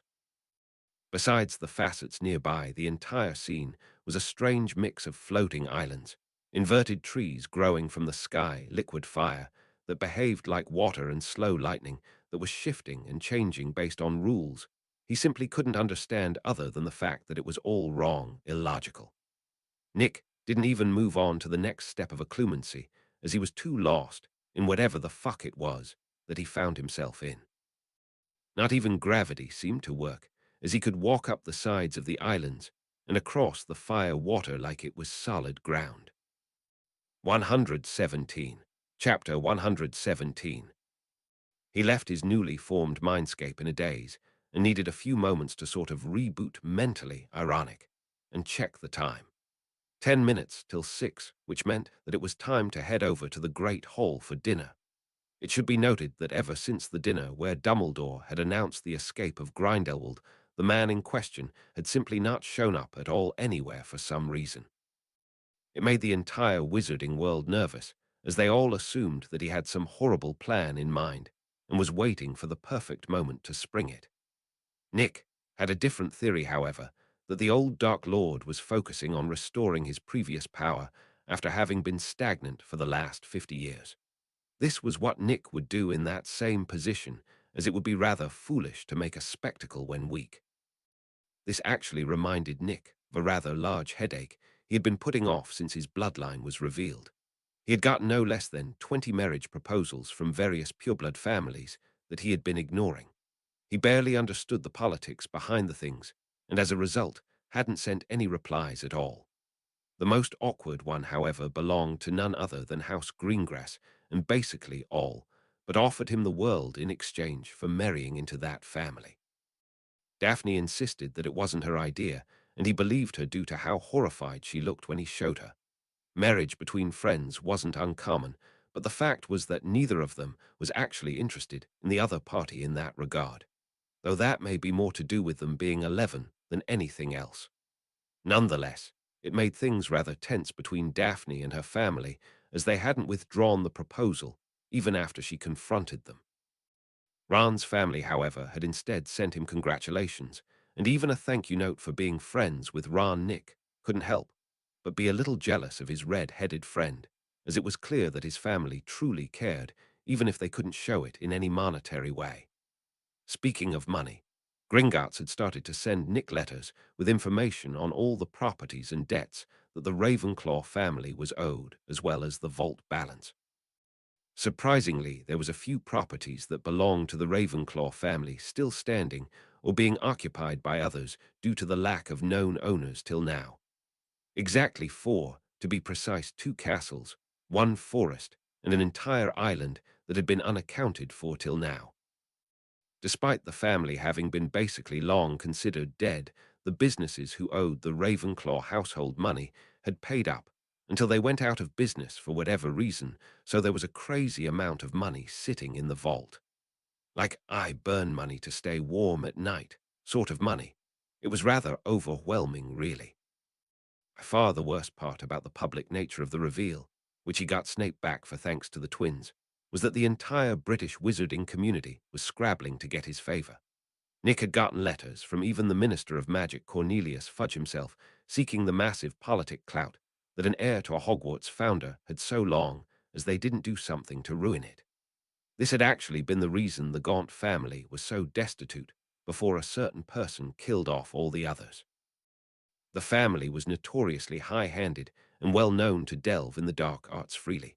Basically, they simply had no one willing to associate with them, and as a result of their pureblood mindset, couldn't find enough suitable spouses to continue the bloodline. The Hufflepuff bloodline was still around, though, in the form of the Smith family, who had a lot of descendants. Nick had gotten a few letters from that family on account of the two founders being good friends long ago. Not even political letters, either just casual chatting type things where the head of the house was checking to see if he was healthy or needed anything. Nick actually laughed at this, as it fit with the friendly and caring image of the Hufflepuff house he was familiar with. He could only sigh at all this, however, as he was at the center of this massive political shitstorm. His every move was measured and careful so he didn't accidentally become a social pariah for seemingly no reason. The fame hadn't been all political bad news, however, as he actually had enough sway to blow the direction of the wizarding world ever so slightly. An example of this was how his retaliation against Dumbledore had cost the man one of his titles, and a good chunk of political pull along with it, since what he did, while not illegal, was very much frowned upon. 118. Chapter 118. Voldemort had also not been having a very good time at all recently, as the sudden escape of Grindelwald caused the security around where he was sure the stone was hidden to be tightened harshly. At first, he had assumed that he could take his time to dismantle the defenses around the stone, but Quirrell's body was starting to reject his soul and getting damaged. This put him on a deadline that made him quite unhappy, but he happened to know several ways to deal with this problem. For now, though, he needed to trick that fool Hagrid into telling him the Cerberus's weakness. Voldemort would admit that the reveal of the talented boy Nicholas Iron's heritage caught him off guard, but it also thoroughly started cause him to dislike the boy as well. The Grey Lady's constant presence around the boy made Voldemort nervous that she may tell him about the diadem, which would be rather bad. This proved to be a pointless fear, however, as not only was the diadem undisturbed, where he had left it, but the boy had thoroughly separated himself from that old fool in charge of the school. It was amusing to see the reaction the old man had at the vicious retaliation on the boy's part, a marvelous blow in his not-so-humble opinion. Severus had to be commended, however, for the way he handles the situation in having the Weasley boy read out the results. At first glance, no one noticed that the Iron Boy was moments away from directly cursing the Dumbledore and had merely been angry at the old man, rightfully so too. Severus had taken a gamble that whatever was written on the papers would protect the boy from any repercussions, and he won too. The title of heir and lord to founding House Ravenclaw was no small shield to be hidden behind in any circle. The boy had taken a bit of revenge for the invasion of his privacy on Severus's part, but he clearly didn't hate his servant over it, so it was fine. Voldemort had decided to leave the boy alone for now, as he would be distracted by the political superstorm he had found himself in for quite a while, rendering him a non-threat for now. Grindelwald's presence was much more of a concern in Voldemort's mind, as having another person on his and Dumbledore's level out and about was not good for his future plans. No, in fact, it could honestly be said to be the worst possible thing for his plans, as the previous Dark Lord clearly wouldn't have the moral limitations that Dumbledore did. That had always been the way that Voldemort had managed to clash with the old man in the past, using the lives of others as tools to suppress the old fool. Grindelwald, on the other hand, would likely just laugh at him if he tried to use that trick on him. I can still take care of the Potter boy as I work to regain my previous glory, the Dark Lord thought, while remembering the upcoming Quidditch match involving the Potter sign. Nick, meanwhile, was debating with himself over the pros and cons of ripping the soul shard in the diadem out once Helena finally told him about it. Clearly, she felt that his ability to physically touch spirits would come in very handy in purifying Rowena Ravenclaw's diadem. She wasn't wrong exactly, as he could in theory directly pull the shard off the item without any trouble, but that would in turn expose his own soul to the shard's corruptive influences. Nick wasn't arrogant enough to assume that he was impossible to corrupt with dark magics of this type, which led him to his current mental turmoil. On one hand, it would all but remove the need to deal with this very same problem later, but at the same time, he was really uncomfortable with the idea of touching such a foul thing with his own spirit. If he knew enough about souls, he would simply create a ring that devours the shards on contact, but he was woefully lacking in this regard. The ancient section of the library also wasn't very helpful either, as he had only found a single book on souls in his search, and it was so horribly complex and high-level that he couldn't get past the first paragraph. Nick was stuck between a rock, a hard place, and a hungry dragon, and he knew it. Do it, don't do it, or put it off. Those were his options, and frankly speaking, none of them were very attractive. Other than that, however, was the destructive option to use basilisk venom on the Horcrux and totally render the diadem unusable. 119. Chapter 119. With the fortune currently at his disposal, Nick could totally afford to have some of the venom imported from the few people crazy enough to rear the beast for profit.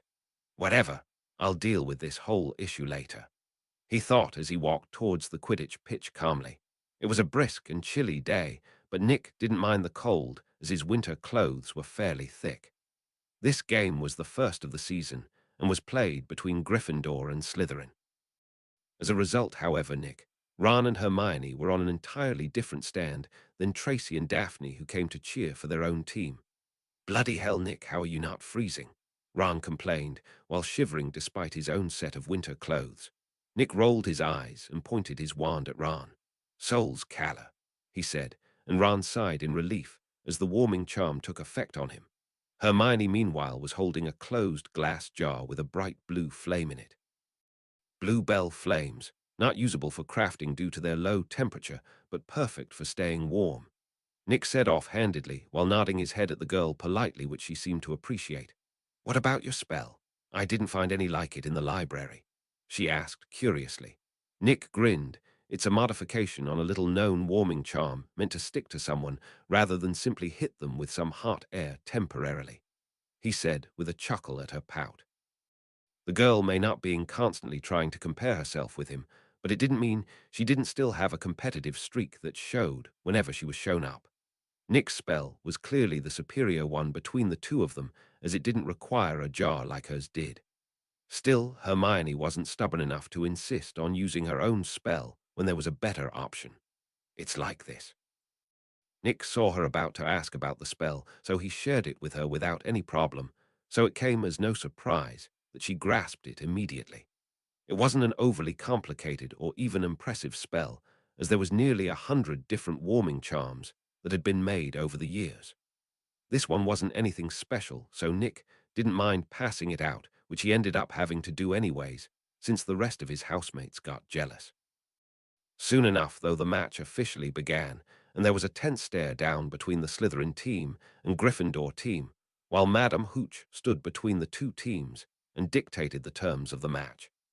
It was simple stuff, really like wanting a nice, clean game, and for the two teams to try and keep the injuries to a minimum. Unlike what one would expect, the balls weren't released at the same time, but rather it was first the bludger's magical self-propellant cannonballs that served as a deterrent during the game. Next up was the ball that really set the game off, the quaffle. This ball had 3 large dents placed along the sides to allow easy grasping of it, and wasn't magical at all, save for the ability to float at a certain height and return to the field after being tossed through the goals. The game started off with a rough bit of scrimmage over the possession of this ball between the chasers. Oliver Wood was the keeper, and as a result was already waiting at the Gryffindor set of goals while the Slytherin keeper was at theirs. Harry flew high above the rest of the field, likely to stay safe, until he could find the snitch that hadn't been released yet. Lee Jordan was commentating the match, with McGonagall keeping him neutral, though he was clearly biased towards his own house of Gryffindor. The first goal of the game went to Gryffindor, giving them a nice head start in points before the quaffle was taken by Slytherin, and the snitch was finally released. Nick's eyes had caught the little golden ball with wings the moment it had shot out of a small hole under the stands. He didn't say anything about it, however, as that would be tantamount to saying he was a better seeker than Harry, and he didn't want to risk the old man putting him on the team as well to try and earn some favor from Nick. The man had already proven to have a problem with trying to earn favor and merely making a mess instead, though his original objective had been accomplished to a degree. Nick certainly wasn't afraid of him anymore, and now was only trying to stay away from the problematic old goat. 120. Chapter 120. Nick watched as the snitch flitted past Adrian Pusey, causing the boy to lose the quaffle from the surprise, and both Harry and the Slytherin seeker hurtled towards the flying golden golf ball from their respective positions in the sky. Harry was a bit faster, however, and got a firm lead on chasing the snitch, when Marcus Flint slammed into him to cut him off, earning a foul on Slytherin and giving Gryffindor a free shot. Once the game restarted, Nick narrowed his eyes at Quailmort as he saw Harry's broom start to act up. Hagrid, who had joined them in the stands by this point, also noticed this and mentioned how something was wrong.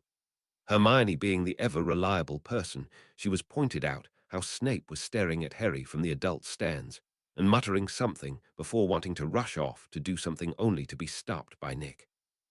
He raised his wand and pointed across the pitch at Quirrell before an invisible pulse flew from it straight at the possessed man. Immediately, Quailmort recoiled as an invisible legilimency attack struck him, breaking both his concentration and spell, freeing Harry's broom. Nick quickly hid his wand before anyone noticed what happened and earned weird looks from both Ron and Hermione, but he simply shook his head and focused back on the game. Quailmort looked positively livid at the moment as his face had turned red and veins had popped out on his neck while he ground his teeth. He scanned the crowds to try and find whoever dares to attack his mind, but all he saw was people focusing on the game, leaving him frustrated and without a place to vent his anger. The man stormed off from the stands angrily, but everyone was too busy watching the match to care. Harry, meanwhile, looked like he was about to throw up, but instead spat out the snitch that he had somehow caught in his mouth. "I've got the snitch," he exclaimed while holding it high, and the crowds went wild as the game was over. All in all, it was a pretty fast match, barely taking 30 minutes to finish when it could have taken much longer. There was actually a world record of a game taking 8 whole days to finish, since the Seekers kept getting stopped, and nobody was scoring. Hagrid was making tea for the group of friends after the whole match was over, and Hermione and Ron started to argue about Snape's involvement in the attempt on Harry's life earlier with Hagrid. Nick wisely kept himself out of it, even when Hagrid accidentally spoke of the Cerberus in the castle that Harry had apparently overheard Snape talking to himself about earlier in the week after getting bit. So the idea came into existence amongst the Golden Trio that Snape was trying to steal the Philosopher's Stone, and they needed to do something about it despite being a bunch of first years.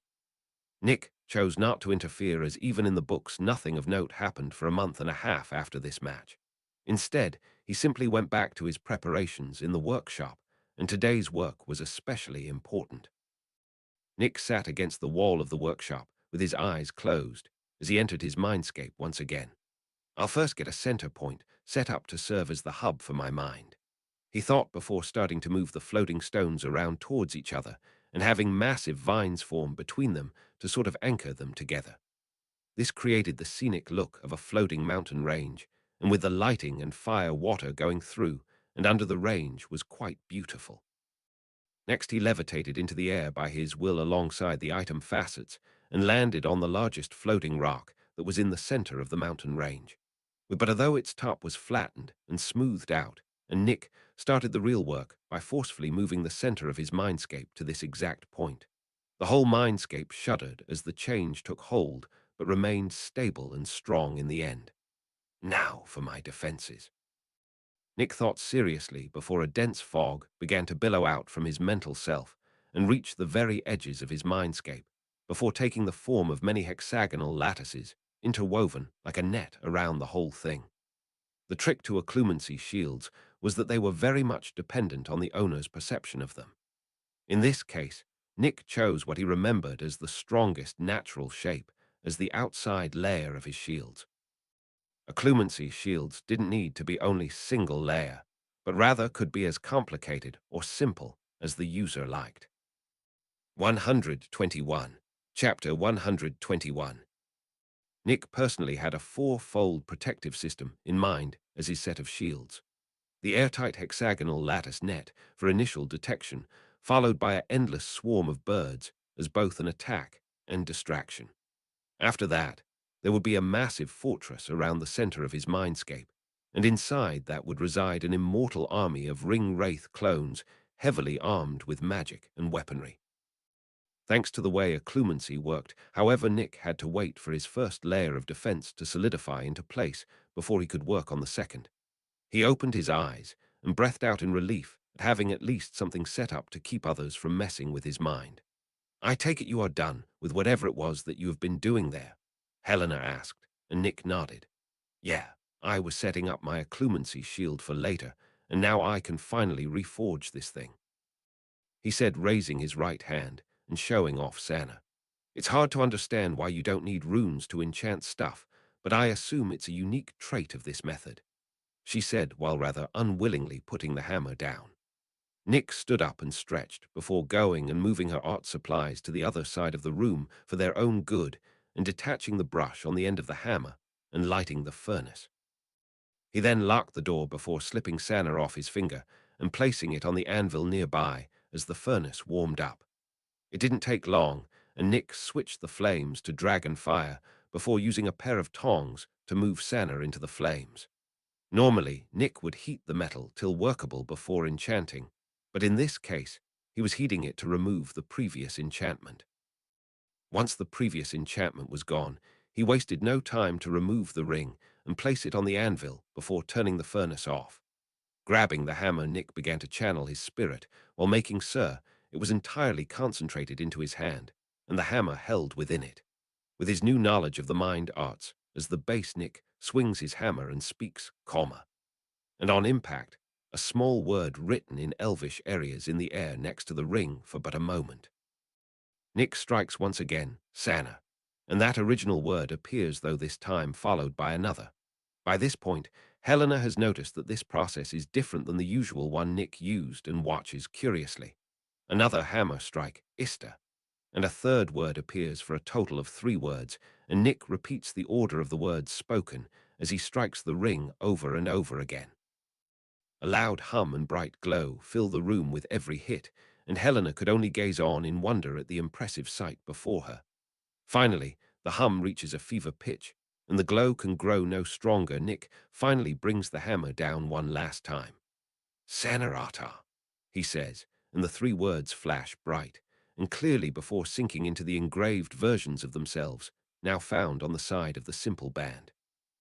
Nick grew much weaker the instant the forging was done, but unlike the last time he attempted word infusion, he wasn't struck with backlash this time, though he could feel that it was a very close thing. He ravenously devoured an entire loaf of Lember's bread as his body was on the verge of eating itself. Ring name, Sanar Atar grade. Rare abilities, mental shielding, auto-sizing, defensive counterattack, growth, mind art affinity description. A simple band ring forged in the Celebrimber style by Nicholas Iron with the will to protect his mind from all outside attacks and the knowledge on how to do it.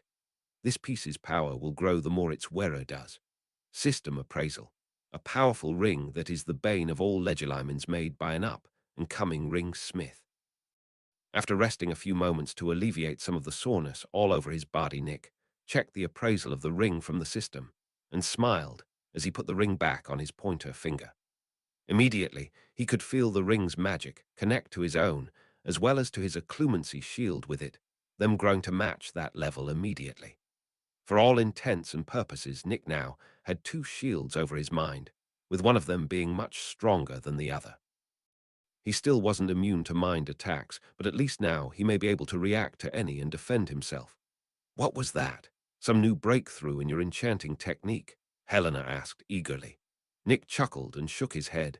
Now I've had it for a while now, but couldn't use it without overdrafting my spirit energy, until now that is, he said honestly.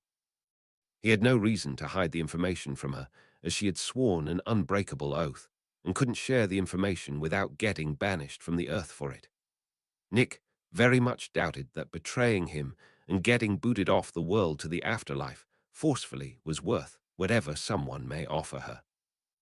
122. Chapter 122. Helena was surprised to hear this, and it showed by her expression. Oh, Mother would have simply loved you. Just how far do you have this enchantment method completed in that head of yours? She wondered out loud, not expecting that he would actually answer. Nick, of course, decided that it would be best if he kept that there was another 2 levels beyond this one to the crafting style, a secret for now. She may not be able to spill the beans to anyone else, but that didn't mean she couldn't pout for a long time. Nick might be able to resist a sad look for a while, but eventually he would give in as he wasn't heartless. On an entirely unrelated note, Professor Flitwick had finally managed to get the contract drawn up to watch Nick enchant things. It was a simply magically binding contract that pretty much just said that anything he learned or saw in Nick's workshop couldn't be used or shared outside of it. The punishment for breaking the contract was of course immediate and violent loss of life. Goblins did not play around about the contracts involving craftsmen or their secrets. The small professor had very little free time, however, so Nick had agreed to allow him to watch during the Christmas break, when he was mostly caught up on work already. Flitwick wasn't really all that surprised to find out that Helena had been pretty much haunting Nick since his heritage was revealed given who she was. The small man did express remorse for that whole situation and apologized to Nick for Dumbledore's actions. Nick made it clear, however, that he didn't blame any of the other professors for the man's actions, as they were clearly unaware of them, and that only the old goat himself owed an apology. That's right. Dumbledore still hadn't personally apologized for his actions, despite having been given ample opportunity to do so. If Nick didn't know better, he'd assume that the man was avoiding the whole conversation that will inevitably happen. The fact was, however, that Dumbledore simply lacked the time necessary to hold that conversation, what with all the effort he needed to track down Grindelwald. Nick understood this, which is the only reason he hadn't gotten even more upset at the old man. But eventually, the two of them will need to truly speak of the situation before it starts to fester. Nick snapped out of his thoughts, however, and shakily stood up as his body groaned in protest at the movement. I think I'll spend a couple hours in the library. Keep an eye on the workshop, will you? He said as he walked out of the room tiredly, taking a vial out from Greed Nick down the awful tasting contents and sighed in relief as the soreness in his muscles slowly started to fade away. This was a potion recipe he had found in the ancient section that basically accelerated the growth and healing process of muscles after they've been worked. It was made under the commission of some Muggle lord in order to vastly accelerate the fitness training that soldiers and knights had to undergo for their armors and weapons. The potion never really saw much use, however, as the cost to brew a batch of the potion was rather expensive, and each batch merely contained 15 portions. This meant either 15 workouts or a single workout for 15 people. Nick was even kind enough to donate the recipe to Madame Pomfrey, alongside a translated copy of Slytherin's book on healing mind injuries, all anonymously, of course. Nick himself had simply commissioned the twins to brew some of the potion for him for a small amount of coin, and the potion recipe to be used however they wished. Nick totally didn't notice that they now seemed to have a habit of flexing at random moments with stupid grins on their faces. Nope, not at all. Narcissism, aside the potion, did vastly accelerate the amount of muscle Nick packed under his robes from his work. He wasn't like stupid muscular or anything, but his body did have clear definition. The library was fairly empty today, what with it being a Saturday, and everyone having friends to hang out with or villages to visit. Madam Pince, of course, made sure to glare hatefully at Nick when he entered the library, but he just ignored the woman. Looking over the shelves, Nick didn't really have a topic in mind for this particular dive into the vast amount of knowledge, but a faded red leather-bound book caught his attention. Picking it up, he read the title on the cover, A Compendium of Alchemical Substances, PT1. He smiled at this and found himself a nearby chair to enjoy his new find. 123. Chapter 123. The book made it clear right at the start that this was not a guide to alchemy, which made Nick chuckle. The book's contents weren't about the art of alchemy either, but rather a list of the best-known alchemical items and what they did. It was an interesting and light topic to read, as it wasn't teaching anything, but rather was just a picture of the item and a description of it. Not all the entries had a picture to go along with them, for obvious reasons like the philosopher's stone, but the descriptions were very informative. Nick took his sweet time reading the book until lunchtime and headed to the great hall to fuel up and maybe hang out with his friends a bit. Things were going fairly normally for the meal before a glowing leopard entered the great hall and bounded up to Dumbledore before dissipating and leaving the man with a concerned expression. Nick recognized the leopard as a patronus and could guess that its owner had used it to deliver an urgent message to the headmaster. Whatever the message was seemed to have the man very concerned as he left the great hall in a hurry. Flashback to earlier today in a small town on the outskirts of France that was enjoying a normal winter's day when a tall man with a thin build, neatly combed white hair and clean-shaven face walked into the town in a dark green suit. The man had eyes with two different colors and a peaceful smile on his face. This was Grindelwald, but unlike the aged and feeble appearance he once had, he now appeared youthful and full of strength. Pop, pop, pop. 3 loud popping sounds appeared near Grindelwald, and in the now occupied space around the Dark Lord, 3 people with eager expressions appeared out of thin air.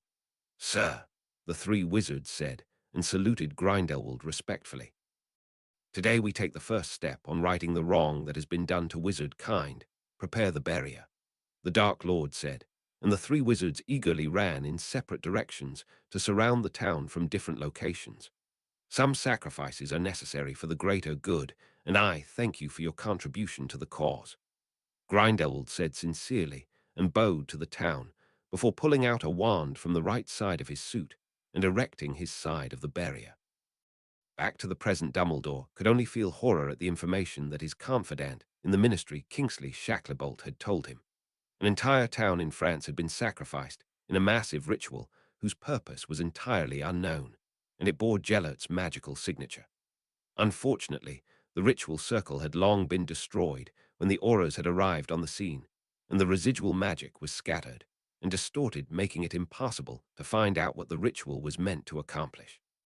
Dumbledore had hoped in his heart that his old friend had mellowed out after 50 years of imprisonment, but it would seem Gellert was the same as before, if not worse.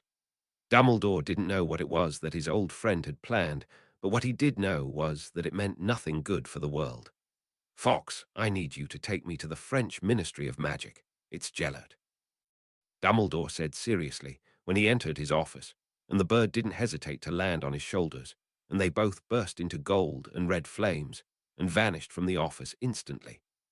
No one in the school knew what had happened until the next day at breakfast, when the Daily Prophet had the incident on the headlines. While everyone could tell that this was a horrible event, only the professors and Nick seemed to really understand the significance of sacrificing an entire town for a ritual. Rituals very much were like alchemy in that the biggest rule of all of them was equivalent exchange, so the question needed to be asked, what was worth an entire town? Nick didn't know, but he was sure that it probably wasn't anything good considering the information on Grindelwald he knew or was able to dig up.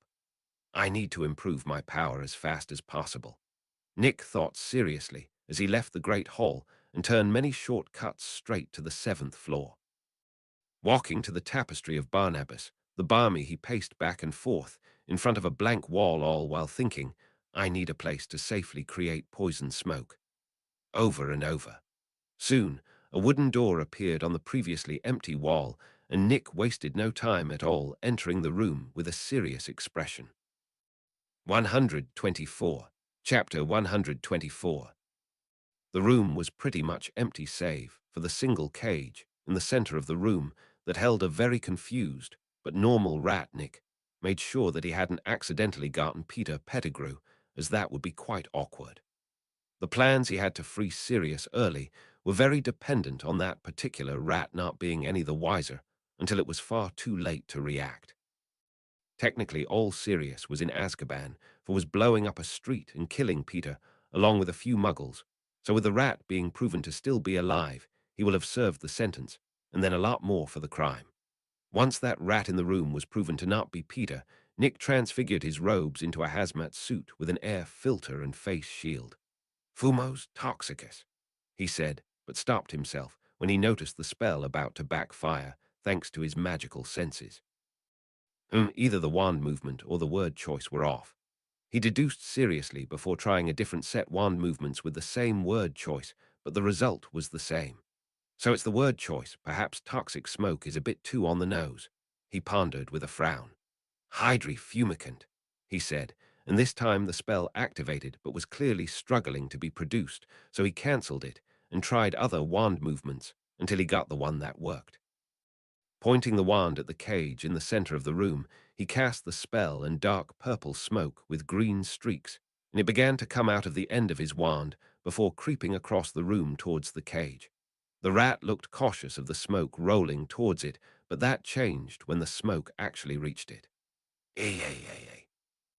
The rat screamed the moment the smoke touched it, as its flesh rapidly began to decay and fall off, and in mere moment only silence and bones lay in the cage, as Nick cut the spell with a back full of sweat. The spell exceeded his expectations, was a wide margin, and would without a doubt be considered as dark magic for the inhumane way it killed those it touched. This is definitely going on the breakout only in emergencies list of spells.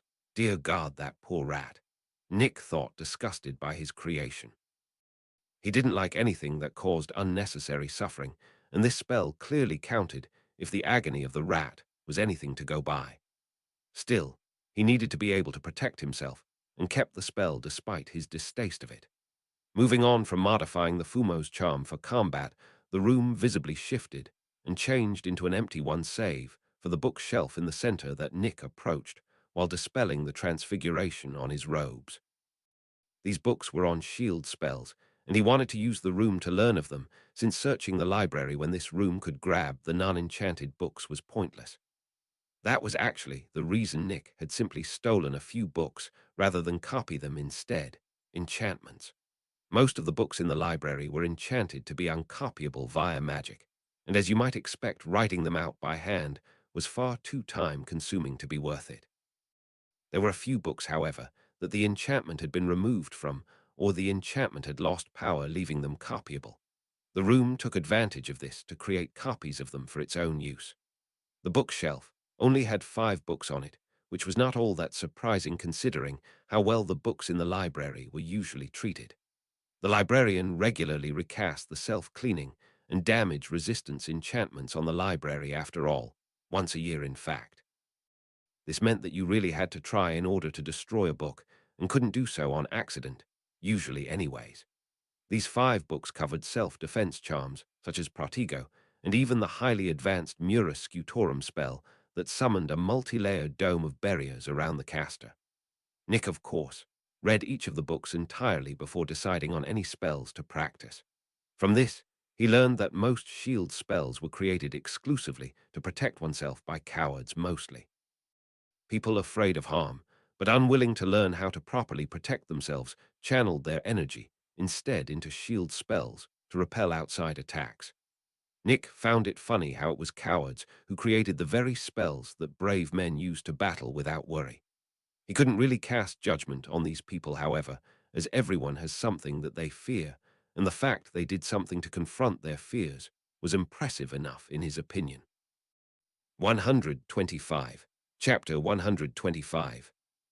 The easiest shield spell according to these books was the Protego spell that was taught in the 4th year of Hogwarts normally. Despite being taught the spell at that time, Very few students could actually perform it, as one of its requirements was the genuine fear of harm. Once the spell was successfully cast, with this emotion, however, any cast after that no longer require it. It was an unusual requirement, but also a hard one to fulfill in the confines of the school. Most people who successfully learn it have magical spars with others to simulate actual combat, and thus a fear of harm.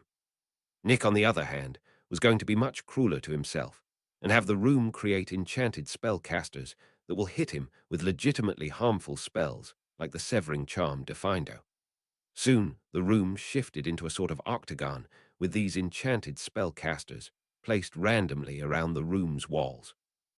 Nick stood in the center of the room and transfigured his clothes into only a single pair of thick shorts that were metal on the groin to protect that particular area from any spells that may target it.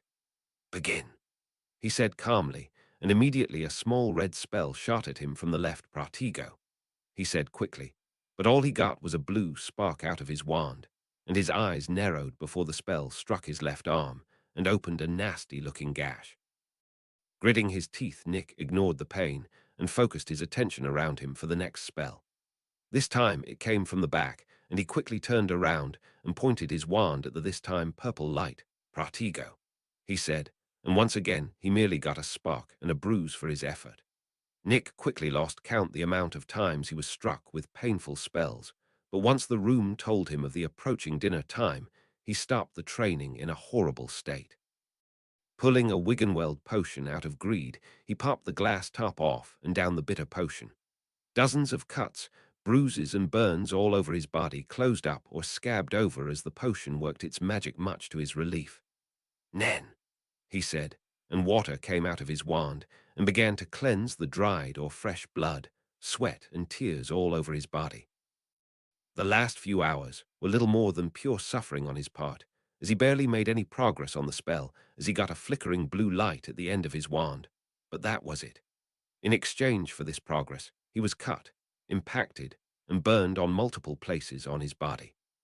Nick knew that the reason for his failure at casting the spell came from both its level being past his current spell casting level by a wide margin, as well as his natural disregard for his safety. He didn't enjoy getting hurt, but he certainly didn't fear the idea of it, and it was this very character trait that was considered admirable normally that was stopping him from making any decent progress. Removing the transfiguration on his robes, the many new and healing injuries on his body were covered beneath them. Steeling his face, he left the room and headed towards the great hall while keeping the pain of movement from showing on his face. Terror of the news that showed up at breakfast still hadn't died down yet, and Nick honestly didn't think it ever would so long as Grindelwald was out and about. Nick sat next to Harry and opposite Ron at the Gryffindor table while waiting for the food to arrive. They gasped when he rolled up his robe's sleeves a bit so that they don't get into the food as he ate. "Bloody hell, what happened to your arms?" Ron exclaimed in shock at the many scabs and discolored patches of skin that adorned Nick's arms. "Not to worry, I'm fine. I did it to myself, to be honest. I overestimated myself a bit, and this was the result is all," Nick said reassuringly. "What were you trying to do that could cause that?" Hermione asked from the opposite side of Harry with a concerned expression. "Just trying to learn the shield charm is all. As it turns out, not being afraid of injury can in fact prove to be detrimental to spell casting," Nick said with a shrug. "Isn't that a fourth-year spell?" Hermione asked in surprise. Nick nodded. "Yes, well, with a madman willing to sacrifice a whole town is running around, I figure this." He pointed at his injuries would be a small price to pay for a little safety. He said seriously, and they went quiet as he wasn't wrong. 126. Chapter 126. "There has to be a better way to do this, Nick," Harry said seriously, but Nick shook his head. "Honestly speaking, if it were anyone else, that may in fact be true, but I told you that I simply don't fear injury, so I keep failing, and until I overcome this hurdle, it will stay this way," he said with a sigh. He tapped his head.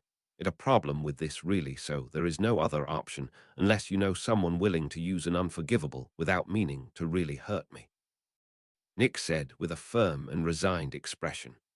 Ron gasped in horror when Nick mentioned having the unforgivable used on him, as that was beyond cruel.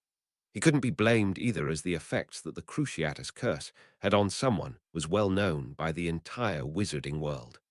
A single exposure to the spell was known to drive people to insanity from the pain it brought. Neville's parents were rather well-known examples of this, as even now the two of them sat in St. Mungo's mental ward practically catatonic. They had recently been having a specific set of healing exercises used on them in hopes of recovery, but it was too soon to tell. So for Ron, hearing that the only other option available to Nick was having such an awful thing used on him, he understood just how hard Nick had it learning the Pratigo spell. Nick's entire plan for this rather extreme training was similar to the work of Pavlov, except he isn't trying to train himself to salivate to a bell, but rather to instinctively fear injury when a spell was cast at him. It was cruel and inhumane, but it was the only option available to him at the moment. After dinner, Nick drank another Wiggenweld potion before going to bed, fully prepared to get cursed at in his dreams. As a result, he wasn't surprised to find himself face to face with a certain elf once he drifted off. The elf didn't say anything, but he didn't need to either, as the look of disappointment on his face spoke volumes to Nick. "It's the only way," Nick said defensively, as he was bothered considerably by the look he was getting. The elf sighed. "I am not disappointed in your willingness to do what you believe is necessary to protect yourself, but how you are choosing to go about it. You are only thinking of spells to solve the problem, but you are a craftsman, so start acting like." The elf yelled angrily, as he simply couldn't hold his temper anymore. Nick flinched at the loud and angry voice, as he simply wasn't used to it. The elf had always been calm and somewhat quiet when he spoke, so him yelling was frightening. "You keep putting your craftsmanship second to focus on your magic, instead of using it for everything, and I refuse to hold my tongue any longer." The elf spoke sternly. "You know how this works. I can't just make a ring to protect myself as well as a shield spell without actually understanding the thing." Nick yelled back as he refused to get lectured by the elf. "Then make something else. Bombs, invisibility, anything else, but stop acting like only this one thing can help you." The elf roared before booting Nick out of the dream. For the first time since he got the system, Nick woke up in the middle of the night. Frustrated, he could only try to go back to sleep, but alas, the elf's words rang true and robbed him of the luxury of sleep. At dawn, Nick officially gave up on the futile attempt to go back to sleep, and in a grumpy mood made his way to the workshop. Helena noted his haggard appearance, but didn't say anything about it since it would be rude. "Peeves tried to cause trouble earlier, but I chased him off, and other than that there hasn't been any change in the workshop," she said, and Nick nodded before sitting against the wall and closing his eyes to delve into his mindscape. Unlike what he expected, however, he was immediately greeted by a gauntleted fist to the face as soon as he opened his eyes within the mindscape. "Fuck!" He cursed loudly from the sudden pain before the injury seemed to magically fade away, and he could open his eyes again to see what hit him. "You need the fear of pain to cast that spell of yours. Fine, I'll make you fear pain then." An angry but very familiar voice said from where he had just been struck. "You!" Nick hissed angrily as he glared at a certain elf that stood within his mindscape in full silver and golden armor. 127. Chapter 127. Until now I was only capable of appearing in the astral realm, but now that you have this realm I can appear here as well. Now you face Celebrimber, Lord of a region and son of Fina," the elf said aggressively before charging Nick. Focusing his thoughts, Nick tried to shift the mindscape, but he found it resisting him, which caused his eyes to go wide before Celebrimber punched him in the face again, hard. What came after this was a one-sided beatdown where Nick tried to resist, but was totally overwhelmed by his stronger, faster, and more experienced opponent. The pain of each and every hit felt as if he truly was getting struck, but faded away moments later only to be instantly replaced with more pain.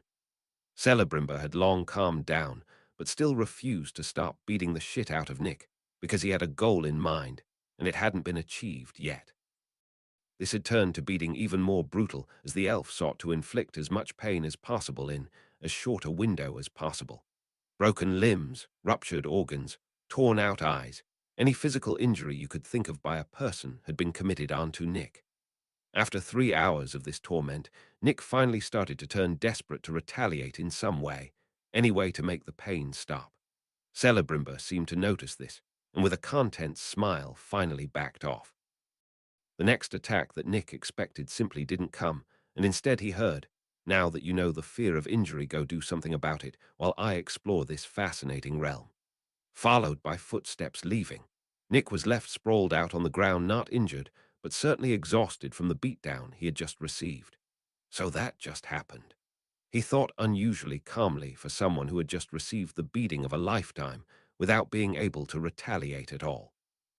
"Fine then, I'll put this fear of yours to use, but don't expect this to be the end of this matter," he said, but if Celebrimber heard him, the elf didn't show any reaction as he walked into the distance.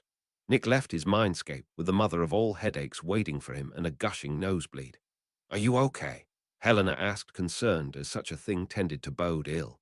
"Yeah, I'll be fine in a bit," Nick said as he took a bottle of Wiggenweld out of greed and downed it to stop the bleeding. He then transfigured the blood out of his robes before standing up and pointing his wand in front of him. "Pratigo." He spoke, while remembering the desperate feeling of wanting the pain to end. At the end of his wand, a small and flickering light blue barrier appeared. Nick smiled at this, as he finally didn't need to worry so much about the spell, as all subsequent cast would be much easier and stronger.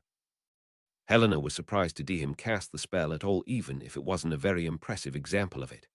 "Well done," she praised honestly, and Nick shook his head with a bitter expression. "I wouldn't have been able to do it without someone else's help, so it seems I owe them a favor.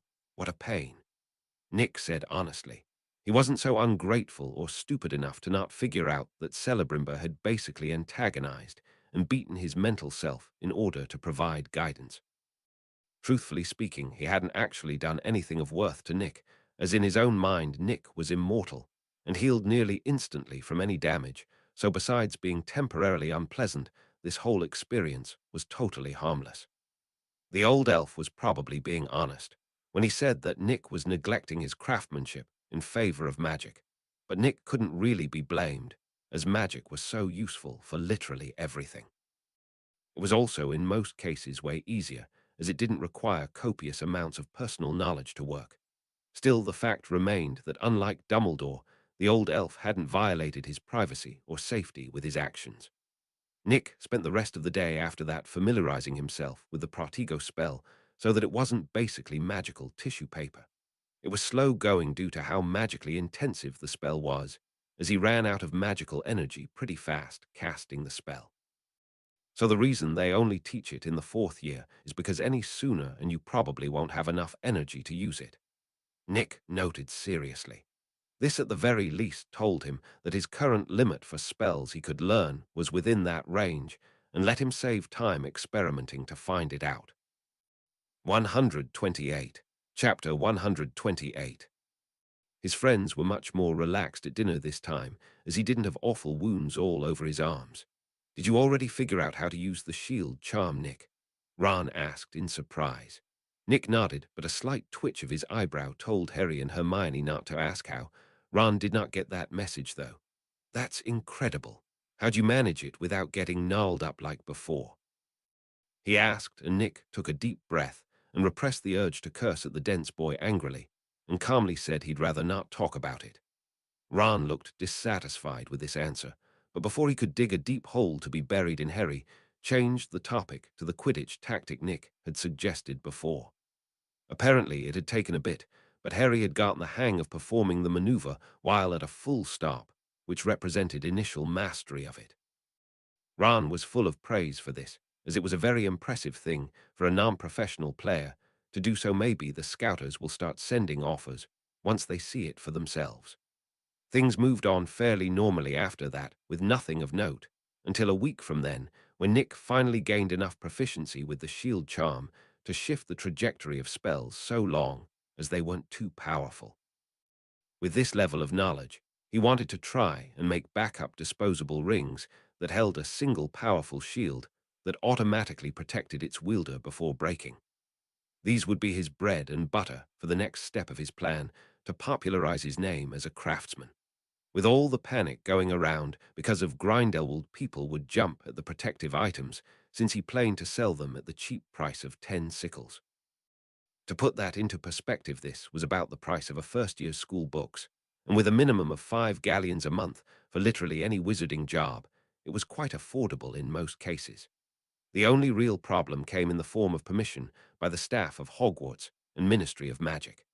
The ministry was a piece of cake, as Minister Fudge had been trying to curry favor with him for a while now, so a casual mention of it would get it approved in a hurry by the man. The real problem is the Hogwarts staff. Dumbledore may agree, as it is a good way to make people feel secure in their safety, even if only a little. But the rest may take issue with me using the fear of others to make a profit, McGonagall especially. Nick thought seriously as he played with the niffler that had somehow made its way into his workshop. Nifflers were small creatures that had bodies similar to that of a hedgehog, but bigger at the size of a cat. They had buck-billed mouths and large dark eyes, as well as a pouch on their bellies that had an expanded space in it. The most well-known thing about them, however, was how they were notoriously greedy to the point of there being actual cases of them stealing from dragons. They were unrepentant thieves and extremely good at sniffing out and filching any treasure nearby regardless of whether it was a good idea or not.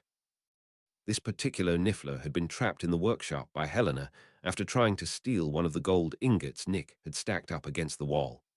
It had a black fur color and light brown eyes and tried to act pathetic when Nick finally walked into the room. Nick took a liking to the little thief and offered Lember's bread in exchange for not having his stuff stolen, an agreement the niffler accepted after trying some of the bread. Nick had brought the creature to Hagrid the first chance he got, but the half-giant wasn't familiar with this particular niffler, as the one he took care of had brown fur and black eyes. After that, the niffler, who Nick named Thieving Steve, had pretty much followed Nick everywhere.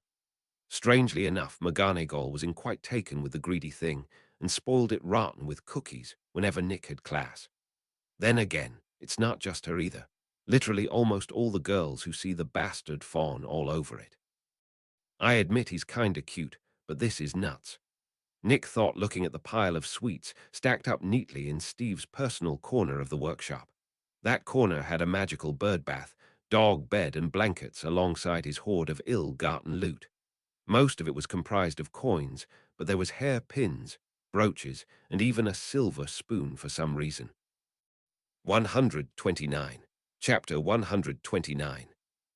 Nick was currently playing fetch with Steve using a joke toy the twins made that was a ball that moves away from you every time you try to pick it up. It was amusing to watch as the surprisingly fast creature dashed all over the room after the ball that was always one step ahead of him. Steve was clever, however, and eventually managed to pin the ball in a corner, after which he held it up above his head triumphantly. "Looks like something I'll need to give those two a heads up about," Nick said with a smile that Helena shared. "Yes, an uncatchable ball that can be caught using a corner is quite flawed," she said seriously, and Steve looked horrified at the conversation. Nick laughed at the creature's expression. "I promise you can keep the ball, Steve. Relax," he said before standing up and patting the dust off the backside of his robes. "Come along, Steve. I've got to go talk to McGonagall about something, and maybe you can sweet-talk her into agreeing," he said before walking to the door of the workshop and opening it. Steve quickly dashed across the room and up onto Nick's shoulder before he could shut the door again. Nick merely smirked at the creature's antics before making his way to his head of house's office. It was a short trip, since his workshop was on the same floor as her office, and merely a few doors down, in fact. Knocking on the door, Nick waited for a moment, and a voice came from the other side. "You may enter," Professor McGonagall said calmly, and he opened the door. The elderly witch smiled warmly, seeing who had entered her office. "Mr. Iron." She paused for a moment. "Apologies, Ravenclaw. It is still difficult to keep track, I'm afraid," she said apologetically. Nick chuckled. "Believe me, I am aware, and it's my own name." He joked, and she smiled a little wider. "Indeed, but I imagine that this is not the reason you are here," she said with an implied question. "No, it is not." "You are aware of my newest spell from the rumors, correct?" he asked calmly. "I am not one for gossip, but yes, I am aware of the rumors saying you have learned the shield charm. I take it they are true then," She sought confirmation, and Nick waved his wand. "Pratigo," he said, and a thin blue but stable barrier appeared at the tip of his wand. He then cut the flow of magic to the spell, and it faded out of existence just as fast as it appeared. Rather weak for a shield charm, but you clearly have the basics down, so well done. 20 points to Gryffindor for your efforts.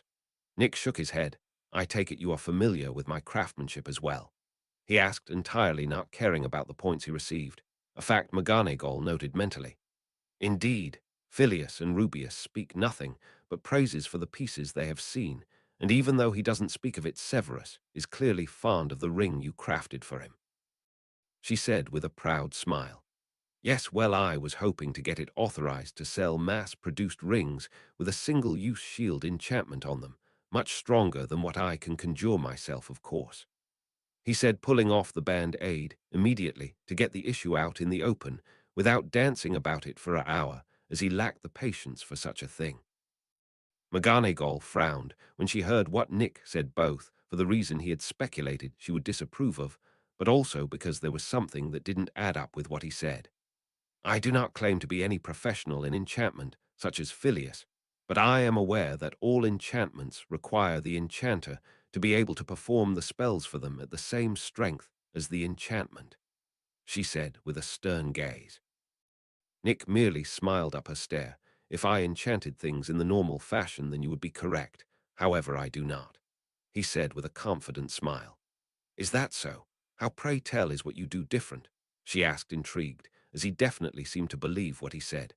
"You see, unlike the normal methods of enchanting, my method is only limited by two factors, energy and knowledge. So long as I have ample of both, I can create enchantments far beyond my means to create via the normal method.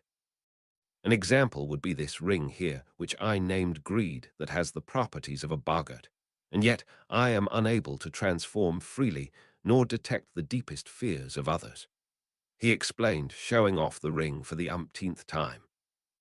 130. Chapter 130. I won't go into the details of exactly how I enchant things, as currently the wizarding world doesn't deserve to have that knowledge, but even you must be able to see how advanced this piece is now, he said, like a tempting devil whispering sin in one's ears. She reluctantly nodded in agreement. "It is indeed beyond your current capabilities, and is close to being beyond my own as well. Not because of power, but complexity, as the ring never ceased its transformations, and yet isn't draining magic from you to fuel itself," she said honestly. "I know the shield spell, and I has enough energy, so making the single-use protective enchantments are simply a matter of time and effort on my end. I'll be honest with you, this isn't about money, as after getting this," he showed the Ravenclaw signet ring, "I have access to a vast fortune at any given moment. The charge for the rings will not only be entirely reasonable for most to afford, but is also a sort of craftsman problem on my end. I simply refuse to give out my work without getting paid for it, as is my right," Nick explained seriously. "I admire your honesty, but the fact remains that I have no guarantees that what you are offering is even true," she said with a stern expression, but Nick merely grinned widely, showing off his white teeth. "So you would consider it if I could give solid proof of my claims, then?" he asked, and she froze for a moment before sighing as she realized that she had fallen into a trap and was now looking at a checkmate. "Very well, if you can produce solid proof of your claim, then I shall send your request to Albus. However, it is out of my hands after that, Mr. Ravenclaw," she said, all business. Nick grinned widely. "I don't that will prove much of a problem. After all, the old man owes me dearly," he said before bidding her farewell and leaving her office with a sort of spring in his step. What he didn't know was that McGonagall had always believed him capable of what he said, but really didn't like the way he was using fear for his business, and had tried to softly reject him. Instead, he had played the entire conversation like a game of chess, and she lost without even realizing it until it was too late. "He is rather adept at misdirection, it seems," she thought with concern over his path. Despite interacting with Nick on a regular basis, she couldn't get a clear read on him, as he was a walking mass of complexes that had no business being found on the same person. He was cold, kind, courageous, paranoid, proud, and humble at the same time, and to top it off, he clearly didn't care for tradition or useless prizes. Every professor and a very few students were aware that the house point competition was little more than bragging rights at the end of the day. He has some sort of agenda with this request, but it can't be political. He seems to detest the stuff. Perhaps Albus may be able to shed some light on the matter. She thought before beginning to write up the formal paperwork for Nick's request, as she gave her word, and knew he was undoubtedly going to produce the proof she asked for. Still, the sentence Nick left with about Dumbledore worried her greatly, as it showed that he was still holding a grudge for what had happened. Nick, meanwhile, had already returned to the workshop, and after shooing off, Steve started up the furnace and switched it over to dragon fire. Metal worked under dragon fire was slightly better at holding enchantments than normal flame-forged metal, so even though Nick was going to use iron for the rings, cause it's cheap, he still used the magical flame for it. That reminds that now that I have so much money, I need to look into getting more flames, he thought as he tossed a bar of iron into the roaring flames to melt. It didn't take long at all, merely about a minute or so, for the metal to liquefy, letting him take it out of the furnace with magic, and then dunk the molten metal in a bucket of water he had prepared to rapidly cool it into shape. This time, he had specifically turned it into a long rod, about half an inch thick and half a foot long. Once cooled and solidified, Nick put the metal back in the furnace, but only until it was hot enough to work, at which point he began segmenting the rod to turn the segments into rings. 131. Chapter 131. Nick placed most of the segments to the side to work on later before grabbing one of them and using a steel punch to create a hole in the middle of it. He then began to widen the hole while also making sure to round the edges of the ring, which in the end left him with a plain iron band that was dull grey and unremarkable. Nick repeated this process with all of the rest of the segments, leaving him with 10 plain-looking iron rings. He quickly checked them for any cracks or faults, but after finding none, he moved on to the next part of the process.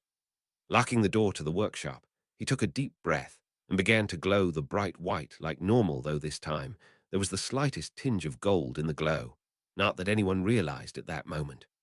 The glow faded somewhat as it became focused entirely on his hand and hammer before he began to strike each of the rings, sending a loud hum through the room.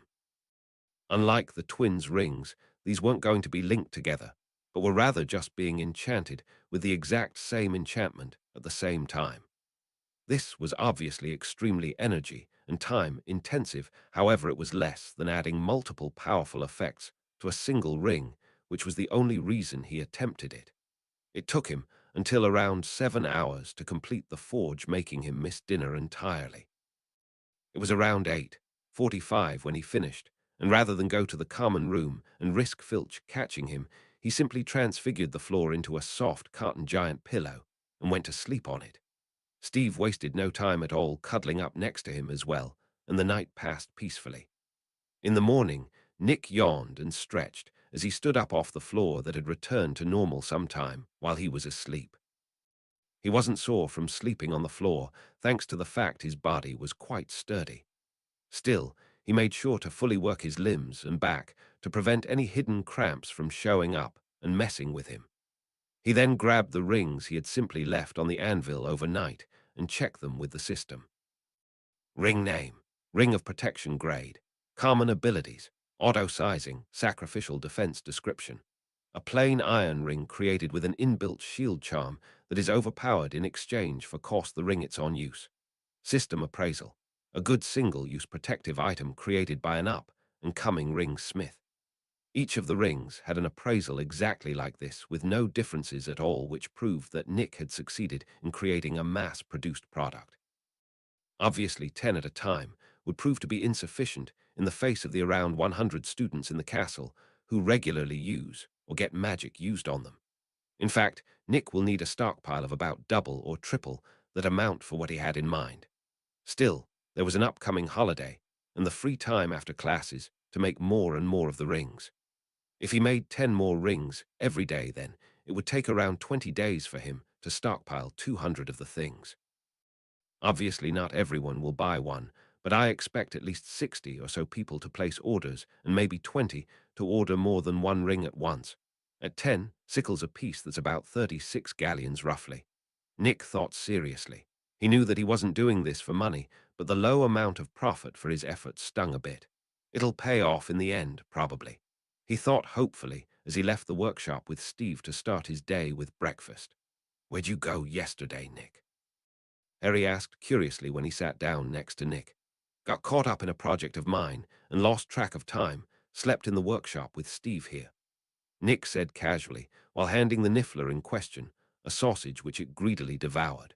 Contrary to what its cute appearance may lead one to believe, nifflers were omnivores and ate pretty much anything except mint, which they hated for some reason. Hermione looked a bit jealous at the interaction, but kept it to herself minus a small pout. Ron joked about how Steve was the perfect pet for Nick, as it was just as much of a glutton as he was.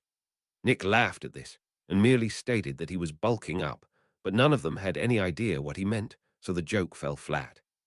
After breakfast, it was potions class, and Steve needed to make himself scarce during that time, as Snape didn't find it amusing at all when the niffler stole a silver sickle from Malfoy last time and got caught. Nick didn't get detentions, but did lose Gryffindor 30 points, and had to let Steve spend a day as the man's guinea pig. Steve refused to go anywhere near Snape's class after that. 132. Chapter 132. Still, after dealing with his own personal version of hell known as herbology, Nick was finally free to seek out McGonagall with his proof of concept. This meeting went about as accepted, as she tested out 2 of the rings personally, and after making sure the rest were the same, she took them and went to go see Dumbledore.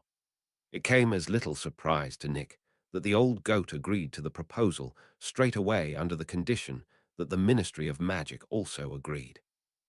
Nick merely sent a letter to Fudge talking about the possibility of attending the annual Yule Ball he held, while ever so subtly hinting at wanting his aid for this plan. Despite not technically having permission, yet Nick already decided to start stockpiling the rings and made 10 more and slept in the workshop again. He worked like this for the next week before the ministry's acceptance letter arrived alongside a formal invitation to the Yule Ball. "I'm going to need a suit," Nick thought with a sigh. It was going to be his first public appearance at one of these high society events, and that meant that he needed to look his best. The invitation came with a letter explaining how Nick would arrive and depart from the ball, since he would be staying at the school over the holidays as an orphan. The Hogwarts flew connection directly to the ministry was the path set out for Nick to take. Fudge apparently was going to have someone arrive at Hogwarts and escort Nick to the ball on the 19th of December at 5 o'clock. The party will then last until 8 o'clock, after which Nick will be escorted back to Hogwarts, likely thoroughly mentally exhausted. Nick had to approach McGonagall for a trip to Diagon Alley on the upcoming weekend in order to get his suit made by Madame Malkins.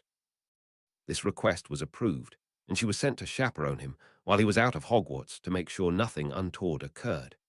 Nick was very professional, however, during the trip, and even got an intrigued look from the elderly witch when she heard the specifications on the suit he ordered. It was certainly going to show off his extraordinary appearance in an interesting way. After that, Nick basically just went about his day-to-day business while continuously stocking up on rings of protection. The constant enchanting and forging of rings worked wonders on his points, as well as on his efficiency in channeling his spirit. His magic had also grown more potent, but not by an unbelievable degree, since magic was much like a muscle in how it grew. As he regularly worked it out, it also grew more than the most of the other students in the castle. The reason it was most, and not all, was because Harry's magic was shooting up like a rocket. Nick's theory was that this was because of the power held by the soul shard, tricking his magic into thinking his soul was stronger than it was. Nick was happy for Harry, rather than jealous of his quick growth, since he had his own benefits. It was a couple of days before the Christmas holidays began, and Nick had finally managed to stockpile over 200 rings of protection. With the system giving him 20 points for each, he suddenly found himself sitting pretty at over 4,000 points right now. With the help of the twins and the professors turning a blind eye, Nick advertised his rings of protection school-wide over the next 2 days. He was slightly off on the number of orders he received, as it was 73 people who wanted one and 12 who wanted more than one. In the end, he sold 87 total rings, bringing him a profit of 51 galleons and 3 sickles. It was only thanks to the professor's silent endorsement that the sales were such a hit, as many looked to them for verification of the legitimacy of the ring's effect. After getting it, most didn't mind shelling out some of their savings for a ring. The day after the holidays officially began, and all the students going home for it were gone, Nick could be found in the workshop looking at himself in a conjured full-length mirror as he adjusted his suit last minute. It was a marvelous piece made of unicorn hair and acromantula silk in the form of a Muggle-style tuxedo. The coloration, however, was what made it pop, as it was black with a whole lot of small white dots all over it like the starry sky, as the suit shimmered slightly in the light. Nick himself had used some easy-removed magic hair gel to comb back neatly his usually unruly grey hair. 133. Chapter 133. This combination of many striking features altogether resulted in Nick appearing regal and even slightly imposing despite his young age. "You clean up rather nicely, I would say," Helena complimented his appearance. "Thank you, that is the whole idea for this get-up after all," he said as he dismissed the summoned mirror. "Tempus," he said with a light tap of his wand to check the time. 4:48. I should make my way to the headmaster's office to wait for my escort," he said before leaving the workshop and locking it behind him. The few students still at Hogwarts gasped in awe and pointed as he passed by on his way to Dumbledore's office. McGonagall was waiting outside the large bronze griffin statue that served as the main entryway to the headmaster's area. She smiled appreciatively at him as he approached her. "You clean up well, Mr. Ravenclaw," she praised honestly. "I would certainly hope so with the effort I put into it," he joked with a smirk. "Best be on your way up, as your escort should be arriving any moment," she said before turning to the statue. "Cricket crunchies," she said, and the statue began to move in order to allow passage. Nick merely shook his head at the strange password that Dumbledore had set this time for his office.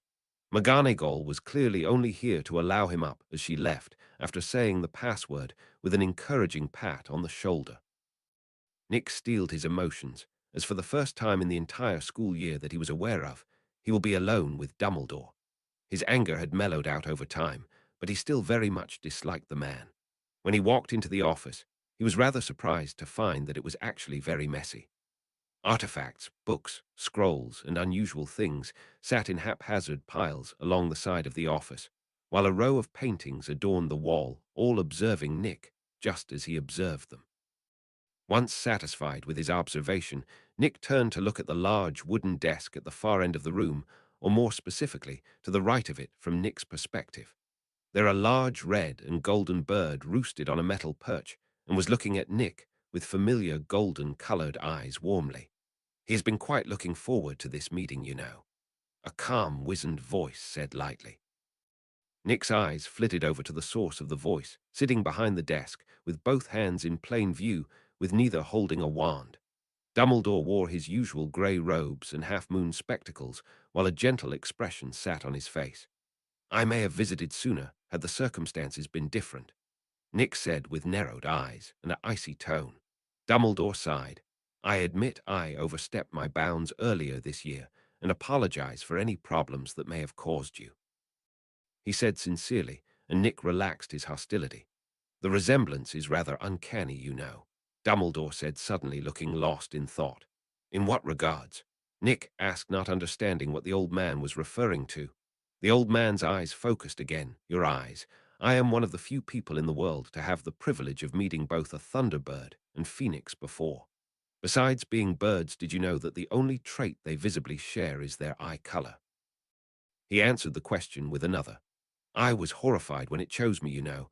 I thought I was completely ruined since the nail that stands out the most," Nick said lightly while looking at the wand in his hand. "Is the first to be struck down, is the rest of that particular phrase, I believe. I cannot claim to not understand your thoughts at the time, an orphan with an extraordinary talent and personality. It does remind me so very much of another pupil of mine who did not turn out how I had hoped. It was my own fear of precisely that drove me to my actions. I sought to provide you a sense of security, of protection.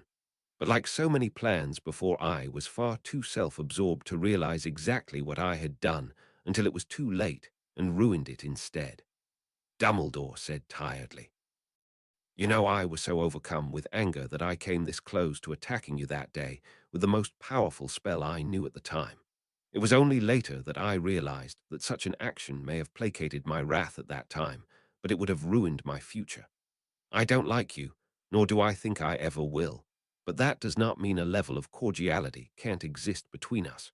So unless there is a true need, we stay out of each other's way. Agreed, Nick said seriously. Silence filled the office for a few moments before Dumbledore slowly nodded and spoke, but a single word: agreed. 134. Chapter 134. The moment the conversation ended, the flames of the nearby flue fireplace roared in an emerald color, and a man stepped out of the fireplace, not even bothering to remove the soot on his clothes from the flue travel. Headmaster, he said respectfully towards Dumbledore, who merely nodded at the man. Alexander, he said, greeting the man. The man had short brown hair and eyes, and a large but not fat figure. Alexander looked over at Nick and smiled warmly as he walked over and held out a hand. Alexander Smith of House Hufflepuff, and the Auror in charge of escorting you to and from the minister's ball, he said happily. Nick shook the man's hand firmly. Nicholas Ravenclaw, current regent of House Ravenclaw, and I apologize for the inconvenience, he said with a polite smile. Alexander laughed at this, confusing Nick for a moment before he got an explanation. Midas, the current lord of House Hufflepuff, and told me you'd be a sharp-witted individual, and like usual, he wasn't wrong. You've had that name and title for all of about a month, and yet here you are stating it like you've had it your whole life, Alexander said with a chuckle at the look of understanding on Nick's face. I admit that I may have been practicing the introduction a bit recently, Nick said, embarrassed at being figured out so quickly. Trust me, I get it. Even now I get a headache even thinking about all the work set out for me in the future when Mida retires as regent, Alexander said reassuringly. I suppose we ought to make our way over to the ball. Don't want to be late after all, Nick said casually, and Alexander nodded in agreement. This was Nick's first experience taking the flu, and he had to admit it was fairly interesting in a few ways. The first was, of course, how it still had a similar feeling to what apparition was said to be like, as it was like being squeezed through a small hole. It wasn't as bad as that, though, as it didn't produce any turbulence or nausea. The second was that to his magical senses, it was very strange, as for the brief moment that the travel lasted, it was like the magic involved cut through itself to work. The reason this was strange was that in the case of spells, when such a thing happened, it usually caused a heavy misfire or implosion of whatever spell it was. The fact flue travel seemed to require this phenomena left Nick astonished and confused. The final thing was that traveling like this required fire of all things in order to work, and Nick had to admit that he had no clue why, and it intrigued him. When Nick arrived at the Ministry of Magic, he quickly dusted off his suit with the magic feather duster next to the fireplace. The entire atrium of the ministry, which was normally bustling with activity, had been transformed into a lavish ballroom with none of the normal features visible. There were tables with pristine white cloth over them, and long buffet-style tables with various elegant dishes that Nick couldn't identify at first glance. The ballroom had few people there already, which made it clear that Nick had arrived early. Probably a tactic by Fudge to get some alone time with me before the other guest overwhelm him. He deduced easily enough. And lo and behold, a slightly short man with a portly figure and rumpled grey hair walked towards Nick with a wide, friendly smile. Mr. Ravenclaw, it is truly a privilege to make your acquaintance. Cornelius Fudge at your service, the man said in such a way that even if Nick wasn't aware before that he could tell the man was a politician. Nick held out his hand with a respectful and polite smile of his own. Nicholas Ravenclaw, the pleasure is all mine, Minister, he said politely, and Fudge seemed surprised at how well spoken he was, but quickly shook the hand offered and got back into the swing of things. Truly you could imagine my surprise when I received your owl, an enchanter at your age. You are precisely as I imagined, an heir of Ravenclaw, wise, well-spoken, and talented in the crafting arts. Did you know that I myself was a member of House Ravenclaw during my time at Hogwarts? Fudge spoke fluently and with great enthusiasm in order to curry favor with Nick. Soon, though, more and more people started to arrive, so as the host, Fudge, needed to go greet them, leaving Nick free to find himself a place to sit, while also grabbing some food from the buffet table. 135. Chapter 135. Nick didn't go overboard and secretly ate a bit of Lember's bread to lower the amount of food he needed to take in without totally ruining his appetite. For the little of his hunger that remained, Nick merely snacked on something that looked like mini sausages, but was covered in a thin, sweet glaze. Once satisfied with his food, Nick found a chair and sat off to the side of the ballroom floor, calmly watching the new people arriving. Malfoy, Nut, Crabbe, Goyle, and even Greengrass, all amongst those arriving via flew for this party. Daphne's eyes lit up when she found Nick sitting off to the side of the ballroom, openly observing everyone else. She leaned over to her parents, who were looking for a place to be seated themselves. "My friend is sitting over there. Perhaps we should join him," she said, while pointing Nick out to them. Both of her parents looked amused at the request and sized Nick up, and both raised an eyebrow at what they found. As well-established political figures, the Greengrass couple were adept at reading people based on their posture, expression, and movements, and so they were surprised to find that Nick was nearly unreadable. His body was unnaturally still, as if every muscle was under his control, while he seemed to radiate an aura that demanded respect. It was subtle, but they even noticed how his eyes seemed to hold a sort of detachment to his surroundings, despite watching them cautiously. They almost didn't notice that his right hand never strayed far from his wand, as though he expected to be attacked at any given moment. Yet despite all of this, his posture and movements were relaxed and casual, while he had a pleasant, approachable expression on his face. "Yes, let's see if we can't impose on this young man for a seat," Daphne's father, Florian, said with a small smile at his daughter. The family started to walk over to the table where Nick was sitting leisurely. He noticed this, but didn't react at all, since he had accepted such a thing to happen eventually. While she was usually cold on the outside, due to her occlumency, Daphne really did prefer to surround herself with only people she got along with. Once the family started to get close, Nick stood up and politely greeted Daphne's parents. "Good evening, Mr. and Mrs. Greengrass. To you as well, Daphne," he said politely with a friendly smile.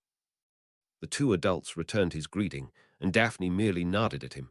"Do you mind if we join you at this table?" Florian asked politely, and Nick shook his head. "Not at all. Please help yourselves," he said honestly. The family seated themselves, with Daphne sitting next to her mother, Adorabella Greengrass, and Nick sitting next to Florian. "I apologize for any tension the marriage proposal may have had on you and my daughter, but it is an opportunity I would regret not making an attempt at," Florian said honestly, catching Nick off guard. He recovered easily, though. "I admit it was awkward for a bit after getting it, but we both understood the reasons behind it. To be honest, you weren't even the first person to send such a thing to me," he said with a chuckle. Florian smiled widely at this. "I have no doubts about that at all. I am sure you must be rather overwhelmed with everything that has happened since your heritage was ousted," he said, fishing for information in the way only a skilled politician could. Nick shrugged. "Not really. I had always assumed that such a thing would eventually become commonplace, though I admit I had hoped it would take much longer," he said calmly. This seemed to catch the entire Greengrass family off guard. "Why do you say that?" Adorabella asked curiously. "I assume Daphne has spoken of me to you both to some degree, correct?" Nick asked, relaxed. The two adults nodded in agreement. "Then you should be aware that I am by no means an untalented individual. The truth is that I have no intention of settling for mediocrity, both within and outside Hogwarts, and this meant politics such as this were merely a matter of time, even before my heritage was revealed," he said honestly. They thought about it for a moment, and could only agree that if he didn't settle for the good enough status that most settle for after leaving Hogwarts, politics were indeed only a matter of time. Nick chatted with the Greengrass family casually for the rest of the party, minus a few interruptions via the other people coming to curry favor with Nick. Daphne had offered to take him dancing, but Nick declined on grounds that he both didn't know how as well as being unwilling to do so. 136. Chapter 136.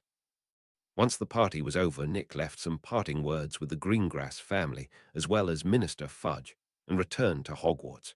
It was only once he reached the castle that he visibly relaxed and sighed in relief.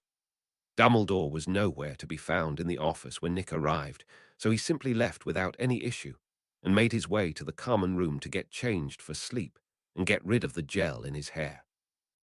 After that, he dropped into bed and passed out mentally exhausted from all the stress of the party. The next morning, Nick woke up at his normal time and stretched before heading to the workshop to start making his Christmas gifts. That was the best part of his forging ability at this time of year, as he could simply spend a few hours crafting in order to cover his whole list of people getting gifts from him. It wasn't a very long list of people, mind you, as it was. The twins, Harry, Ron, Hermione, Tracy, Daphne, Hagrid, Flitwick, McGonagall, and finally Snape, who deserved something for actually giving a shit, even if you couldn't easily tell. For the twins, he simply sent them some spells good for pranks that he found in the ancient section of the library, alongside a ring of protection each. Nick was going to give each person a ring of protection each to begin with, so anything after that was technically the actual gift. For Ron, he forged a set of chess pieces out of dragon steel before having them enchanted by Flitwick. Hermione got a translated version of the Magical Fundamentals book from the ancient section, just without the dangerous to him parts. The rest, however, was where things got tricky for Nick to make the gifts. For the rest, he needed to forge and enchant very specific things that will prove to be fairly irritating. Knowing this, Nick fired up the furnace and waited for it to heat up while chatting with Helena. "Any idea when Flitwick ought to arrive?" he asked while chewing on a chocolate chip cookie. Helena shook her head. "He said sometime today, but when that is exactly is beyond my knowledge," she said honestly. "Rather irritating, but I suppose it doesn't matter much," Nick said with a shrug before switching the furnace over to dragon flame and grabbing an ingot of mithril from the pile of ingots. He tossed it into the fire and waited for it to heat up, which didn't take very long at all thanks to the high heat of the fire. Taking the ingot out with a set of tongs, Nick set the white-hot metal block on his anvil and began to beat it with his hammer. He wasn't shaping it, however, but rather completely flattening it into a sheet of metal. Once that was done, he took the hammer to the rough edges of the sheet until the thing turned into a circular shape. He then carefully made a single small hole in the center of the plate before slowly and carefully widening the hole until the disc turned into a thin but sturdy circular object. Nick then reheated the now much cooler metal before he started to bevel the edges to a sharp point around the entire thing. If it wasn't clear already, Nick was crafting one of the only ring-shaped weapons he was familiar with, a chakram. He quenched the weapon in oil before polishing it to a razor-sharp point and carefully set it aside. He then grabbed a dragon's steel ingot and placed it in the furnace before waiting for it to heat up. It was at this point that Flitwick finally entered the workshop with an eager expression on his face. Sorry for the delay, the Weasley twins were causing mischief with some enchanted snowballs and Quirinus, he said apologetically. Nick nodded in understanding. "I haven't gotten very far into my work for today, so you haven't missed anything much," Nick said honestly. "Wonderful. So what do you have in mind?" the small man asked excitedly while noticing the chakram, but not understanding its purpose here, and so ignored its presence. "Right now I was about to forge the body of my Christmas gift for Hagrid," Nick explained while taking the white hot metal out of the furnace with his tongs and placing it on the anvil. Flitwick stood at the side watching in interest as Nick began to hammer the metal into a dense cube. He noticed the strangeness of Nick's hammer during this process, but couldn't figure out what was so special about it, despite it clearly being so. Nick carefully put a hole through the cube, followed by another and another until the cube had a strange look to it. 137. Chapter 137. Nick then put the holy cube back into the fire to get close to melting before taking it out and carefully severing the metal at certain points. This, in the end, created two separate rings of metal spiraled around each other like a loosely braided rope. Flitwick was clearly impressed with this as it was a very precise piece of work. Nick paid this no attention, however, as he focused on smoothing out the points where the metal had been severed. Soon he had the metal work done, leaving the part Flitwick really wanted to see, the enchanting contract. Nick said seriously, and the small man wasted no time at all taking a parchment out of the pocket of his robes. Nick grabbed before looking at the professor with a very serious expression. "Once I sign this, there is no going back. Are you 100% sure about this?" He asked sternly, and Flitwick nodded. "I am too old to get into a craft, so I resolved myself to secrecy to see your own. Please sign the contract," the small professor said with a reassuring smile. Nick nodded and didn't waste any more time signing the contract right away. A set of magical chains shot out of the contract the moment he did and wrapped around Flitwick's wrist before sinking in, leaving a black chain tattoo in its place there. Nick stored the contract in greed after that and walked over to the door and locked it before going back to the anvil where the unfinished ring sat. Holding his hammer, a white and gold glow began to rise from his body before quickly settling on his right hand and the hammer it was holding. Flitwick let out an audible gasp and had his eyes bulging out of his head in shock. Nick ignored this, however, and began to fill the channeled energy with his understanding of nature animals, both normal and magical. This changed the color and feel of the energy visibly, at which point he raised the hammer and struck the ring on the anvil, causing it to start to glow and hum. "Laman, beast," Nick spoke and struck the ring again, but this time the glow extended out from the ring a bit in a fuzzy glowing word in Elvish script. He raised the hammer again, Quentaro. "Speaker," he said, and struck the ring, which now had two words appear. Nick repeated this process for the next hour before finally speaking a new word on the final strike to name the ring nose. Kindred. Immediately, Nick grabbed the anvil to steady himself as the standard bout of weakness came over him. "Are you okay?" Flitwick exclaimed as he rushed over to check on Nick. "I'm fine. The process just takes a lot out of me is all," Nick said honestly. "I will be honest, Mr. Ravenclaw. I have no idea what you have just done, but even I can tell it was profound and far more powerful than any of us imagined," Flitwick said seriously before sighing. "Part of me wants to immediately report this as a dangerous and valuable technique, but I know that I can't. I now understand why you insisted so much on secrecy. If word of this technique got out, I shudder at the things people would do to acquire it," Flitwick said seriously. Nick nodded seriously before taking a loaf of Lember's bread from greed and immediately downing a whole corner of it. "What is that?" Flitwick asked, not recognizing the superfood. "Lember's bread. A single bite is enough to feed an adult for 3 days," Nick said honestly, while the small professor looked at the unassuming loaf in shock. "You just ate an entire corner. By my estimate, that's close to a week's worth of food," Flitwick said, concerned. Nick laughed at this. "No need to worry, Professor. My technique works every muscle in my body, so I require an extremely large amount of energy after each time I forge," he explained with a grin. "That's why you tend to eat so much during meals," Flitwick said in realization, and Nick nodded in agreement. Nick transfigured his robes in a pair of shorts, leaving his upper body exposed to the professor's sight. The small man looked at the balanced and well-defined musculature in awe for a few minutes before Nick undid the transfiguration on his robes, turning them back to normal. "Thanks to all of my hard work, I currently have a perfectly balanced physique that will only improve as time passes and I grow," Nick explained proudly. "It would seem we were all wrong about your future," Flitwick said with a wry smile, and Nick chuckled, but didn't say anything further. 138. Chapter 138. Nick looked over the ring he had just made carefully while secretly using the system appraisal on it. Despite neither of the two people outside himself present being able to see the system, Nick wasn't going to risk it getting known at all. Nick knew that the system was one of the only secrets that he would never share with another person. He was fine with this knowledge, as well, since all things considered it didn't affect anyone else at all other than himself directly. Sure, all of his crafts and unusual items from the system may draw attention, but since they can't be stolen, it didn't matter much at all. Ring name, nose grade, rare abilities, auto-sizing, bestial empathy, nature's kin description, an exquisite ring forged to bring its wearer close to nature and improves the wearer's ability to understand beasts. System appraisal. A fine ring worthy of any druid created by an up-and-coming ring smith. Nick was satisfied with this ring, as it was perfect for Hagrid, as the half-giant loved all things nature, and if druidic magic was a thing still, would probably be a master of it.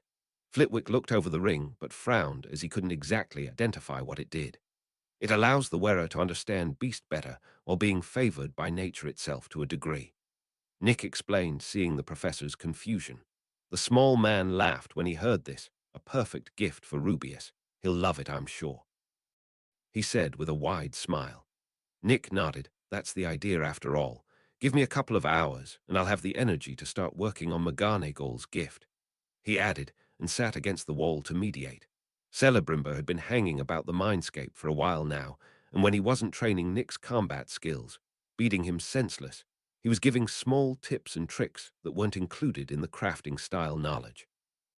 One such piece of knowledge was how meditation could improve the rate at which he restores his energy, letting him forge twice a day rather than once. If you don't mind me asking, how did you come across this Niffler? Flitwick asked, after transfiguring a chair to make himself comfortable. Nick didn't open his eyes, but smiled, and told the story of how Steve tried to rob him, and he made a deal with him instead, and so he just decided to stick around. Flitwick smiled at this, and explained that to goblins Nifflers are considered ideal pets due to their natural treasure-hunting disposition and love of all that is shiny, to the point in fact that most of the species was kept in captivity by goblin clans. The Nifflers still in the wild, with a few required by law to be left alone in order to ensure the presence of them in the ecosystem. It was an interesting piece of information, even if technically useless to Nick. After 2 hours of meditation, he opened his eyes and stood up as his energy had recovered for the most part. McGonagall's gift was a bit unique for Nick, as it wasn't a something that helped its wearer in any real regard. First, he threw some gold into the dragon fire and waited for it to melt before taking it out with his wand and separating a glob of liquid gold the size of his pinky. The rest was dropped into a square mold to solidify, while this glob was allowed to cool in the air to a solid state again. Nick then began the process of carefully shaping the metal into a narrow, tiny rod with a rectangle block at the end of it. Once this shape was achieved, he started to carefully flatten the end of the rectangle not connected to the rod. He then took a hair-tin blade to the flattened part. He carefully split the flattened part into thin hair-like shapes that were then carefully woven together, finally letting the entire piece look like a broomstick. Nick began to carefully curve the handle of the broom until it nearly touched the end of the bristles, officially turning it into a ring. After that, he carefully polished the entire piece to a high shine that had Steve staring at the ring covetously. Finally, the hard part came as Nick laid the ring on the anvil and began to glow once again. He filled his channeled energy with some of his knowledge of legilimency, specific illusions, and finally all of his knowledge on Quidditch. The final result that he hoped for and willed the enchantment towards was to create a sort of Quidditch illusion video game that was controlled by the wearer's mind. This ring was the first one that Nick had attempted creating, whose only purpose was entertainment. According to the system, it was a resounding success as well. Ring name, Playmaker grade, rare abilities, auto-sizing, Quidditch simulation, mind-controlled, adaptive, realistic perception description, and brilliant item forged to allow its wearer to enjoy a game of Quidditch at any time. System appraisal, a marvelous creation made by an up-and-coming ring smith. 139. Chapter 139. Nick was overcome with a familiar sense of weakness after he finished the ring, but Flitwick had anticipated this and held him steady with a spell. Nick wasted no time at all slipping the broom-shaped ring on his finger and mentally willing it to activate. Immediately, a Quidditch pitch appeared out of thin air, but in miniature, and Flitwick gasped in awe. Nick ignored this and willed the game to begin, and he felt a slight weight on his mind as the two teams of faceless broom riders appeared in formation on the illusory field. Once he injected his own understanding of how each position could play from the game he had seen and the books he had read the players, began to move on their own. Flitwick was amazed at how realistic the game was, as there was fouls, and a point counter included as the NPCs played the game based on Nick's admittedly limited understanding of the game. Nick took the ring off and placed it inside Greed alongside all the other gifts he had prepared. What was that? Flitwick finally asked, eager to understand the amazing thing he had just witnessed. I knew that McGonagall loves Quidditch, and so rather than give her some lousy trinket that wasn't much use to her, I mixed several normally separate fields of magic together to allow her to have a game at her fingertips at any given moment. The best part, though, was that the enchantment will slowly adapt and become more realistic as she controls it more and more. Nick explained proudly. Marvelous, truly just remarkable, Flitwick exclaimed happily. If it wasn't such a pain, I might have thought about popularizing rings such as this, but as you can tell, making even one is my limit for now. Nick said honestly. It's a pity, but there's always the future. The half-goblin said encouragingly. Indeed, for now though I'm starving, and it should be dinner time, so let's go fuel up. Nick said with a grin, and Steve seemed to agree as he climbed onto Nick's shoulder ready to go. The student and professor chatted casually on the way to the Great Hall, unaware of the chaos happening in another part of the world. Earlier in the day in Germany, a group of 12 people had appeared suddenly outside an isolated town, alongside one man in particular, Grindelwald. Today we will take another firm step towards our goals and the betterment of all of wizard kind. Grindelwald spoke without any spell, and yet all of his followers heard him clearly and looked eager to start the activity. Erect the barrier so we may begin, the Dark Lord said, and all of his followers ran off to surround the town, much like the previous one they had sacrificed. Once alone, Grindelwald shed a tear while looking at the town. I will not dare ask for your forgiveness for my actions, and only hope you can understand the reason for them, he said quietly but sincerely before stealing his expression. Dinner was a grand affair like always, with many different types of rich holiday foods like roast turkey and thick rich gravy. There wasn't many people in the castle at the moment, as most had gone home for the holidays. This didn't apply to the Weasleys, Harry, and a few other students, however, as they had all stayed. I still don't get why you're still working so hard, Nick. It's the holidays. Time to relax, Ron said in exasperation. Crafting helps me relax, Nick said with a shrug. Ugh, you are bloody hopeless, Ron complained, and the entire Gryffindor table laughed. It was a cheery and good atmosphere for the entire meal, and even Dumbledore seemed to be in an especially jovial mood. After returning to his office, however, this mood was ruined when the news of what had happened previously in the day came through. What do you hope to accomplish, old friend? Dumbledore thought, saddened by the news of yet another town being sacrificed for some mysterious purpose. Fox tried to comfort Dumbledore, but he was so very tired and simply wasn't open to it at the moment. Nick woke up at dawn as per usual and went for a quick hour-long jog around the school grounds to energize his body. Breakfast started out the same as usual, with the food getting served before the owls that delivered mail arriving. The Great Hall fell into silence, however, when the headline of the paper was read. Dark Lord strikes again. Terror grips the world. Having such a thing happen so close to Christmas removed any positive feelings that most people had, leaving today dark and dreary. 140. Chapter 140. Even in the workshop, neither Nick or Flitwick were in any mood to make jokes or exchange banter after the news. Despite this, Nick focused on making his gifts for his friends, and thankfully, he merely needed to enchant another 4 items before Christmas, so he should be able to laze about after tomorrow.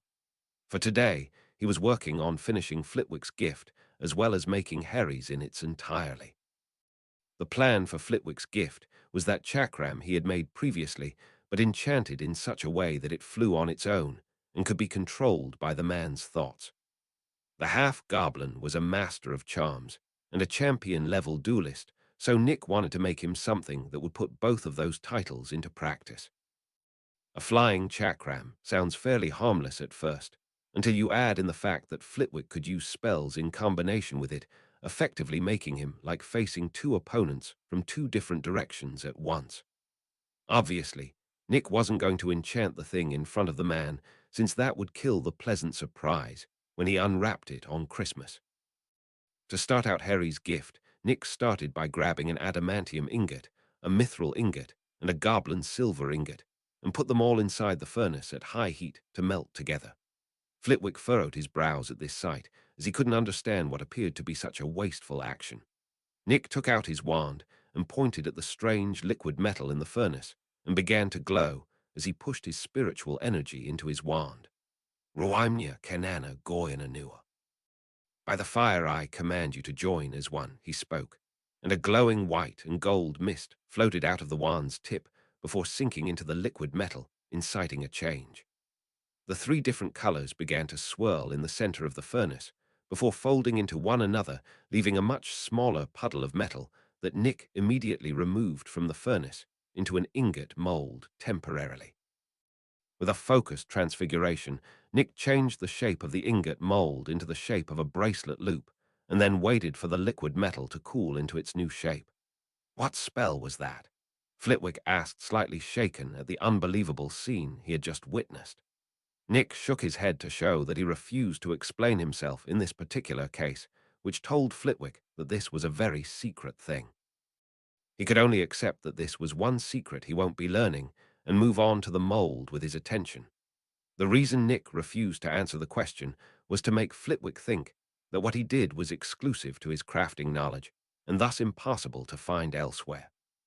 The truth of this matter was that this was merely the ancient form of spell casting that used Elvish instead of Latin or some other language to achieve its effects. Nick hadn't needed to practice much to grasp this method of casting due to its similarity to his crafting technique, but each spell he used with it drained his spiritual energy, reserves a bit in addition to his magic. Still, after waiting for 20 minutes, Nick undid the transfiguration on the mold, causing it to spit out the loop bracelet in the process. The design was a simple, solid loop, but the metal itself was a dark jade green and shimmered from the raw magical potential held within it. Nick carefully put the bracelet on the anvil and began to channel his spiritual energy, causing him to glow again. But it was different this time, as the glow was nearly blinding. Nick wasn't planning to take his time, as most rings required, but rather was going to force the full load of energy into the metal all at once, as he was confident it could handle it. The very air trembled and shifted, creating a draft in the room, and Flitwick retreated cautiously from what his instinct told him was very dangerous. The energy started to turn fierce and aggressive, but at the same time protective before Nick slammed the hammer down on the loop, unleashing the full brunt of the energy into the metal. A blinding flash of light filled the room before vanishing entirely as it was taken into the metal that hummed violently for a moment before being still. Fiaka. Spirit of Vengeance, Nick said, naming the piece after its purpose. This bracelet pairs up with the protective ring Nick gave Harry for his birthday to create both pure defense and retaliation. Ring name, Fiaka grade, rare abilities, auto-sizing, growth, bound, punish, retaliation description, and powerful bracelet that serves as the sword meant to protect its wearer while growing more powerful with them. System appraisal, a great defensive bracelet created by an up-and-coming ring smith. 141. Chapter 141. Nick was quite satisfied with this bracelet, but also rather happy that he wasn't totally exhausted after enchanting it, since very little of his energy was wasted due to the short duration it was active. He was still quite tired since he had still enchanted something, but at least he hadn't almost collapsed. What was that about? Helena asked curiously, and Flitwick shared the same sentiment. Normally I need to slowly infuse the energy into the metal, or else I risk shattering the ring. But in this case, I simply put in all the energy at once, since I was confident the metal could handle it. Nick explained calmly. Both of them nodded in understanding, but Steve seemed offended by the blinding light it had been subjected to. Nick rolled his eyes at the big drama queen before eating some lembas bread alongside his muscle potion. He then told the professor that he was calling it a here for now and that he was going to take a nap. Flitwick wasn't bothered by this, as there was nothing wrong with what Nick said since it was the holidays, and if he wanted to nap, he could. Nick did indeed take a nap, though it was only an hour followed by an hour and a half of meditation. He then quickly enchanted the chakram for Flitwick's gift and stored it away in greed, and actually calling it a day and heading to the great hall for dinner. It was a quiet evening, as few people had recovered enough to speak after the horrible news this morning. Nick ate his share of food before turning in for the night alongside most of the rest of the Gryffindor dorm, including the twins. The next day was much better, as the newspaper reported that the ministry had caught one of Grindelwald's followers and sentenced them to the Dementor's kiss. This lifted the students' spirits considerably, but after personally reading the article, Nick knew it was a lie, as there were too many conflicting points in the story. Probably a ploy to keep the panic down. He thought with a sigh, while not feeling bad for the ministry at all, since the whole organization was corrupt to its core. Maybe the wizards who worked there weren't corrupt, but the organization itself very much was, and it allowed monsters like Grindelwald and Voldemort to come into existence. Nick felt bad for the people of the towns, as well as their families, as all of those lives were now ruined because of a single wizard who should have been killed long ago. Nick shook his head to get rid of these thoughts and finished eating before heading to the workshop to finish up his gift list with Daphne's and Tracy's gifts. For Daphne, he made an occlumency ring similar to Sana, but a bit weaker since it lacked the mind-art affinity that Sana had. Tracy's gift, however, was fairly simple, as it was merely a ring with the ability to correct her wand movements based on her memory of the subject. This would help her immensely with consistency in casting, which she has a bit of a problem with. It wasn't a cheat in that it suddenly made her great at casting every spell, but it made it easier for her to go further than she would normally. Once these were done, Nick wrapped each of the presents, labeled them, and handed them off to the Hogwarts house elves to distribute on Christmas. He then ate dinner and turned in for the day satisfied at the amount he had gotten done. The next day he woke up at dawn and stretched before lazing about next to the fire in the common room with some cookies and milk. Surprisingly, no one seemed to know that you could summon a house elf for service in the common room.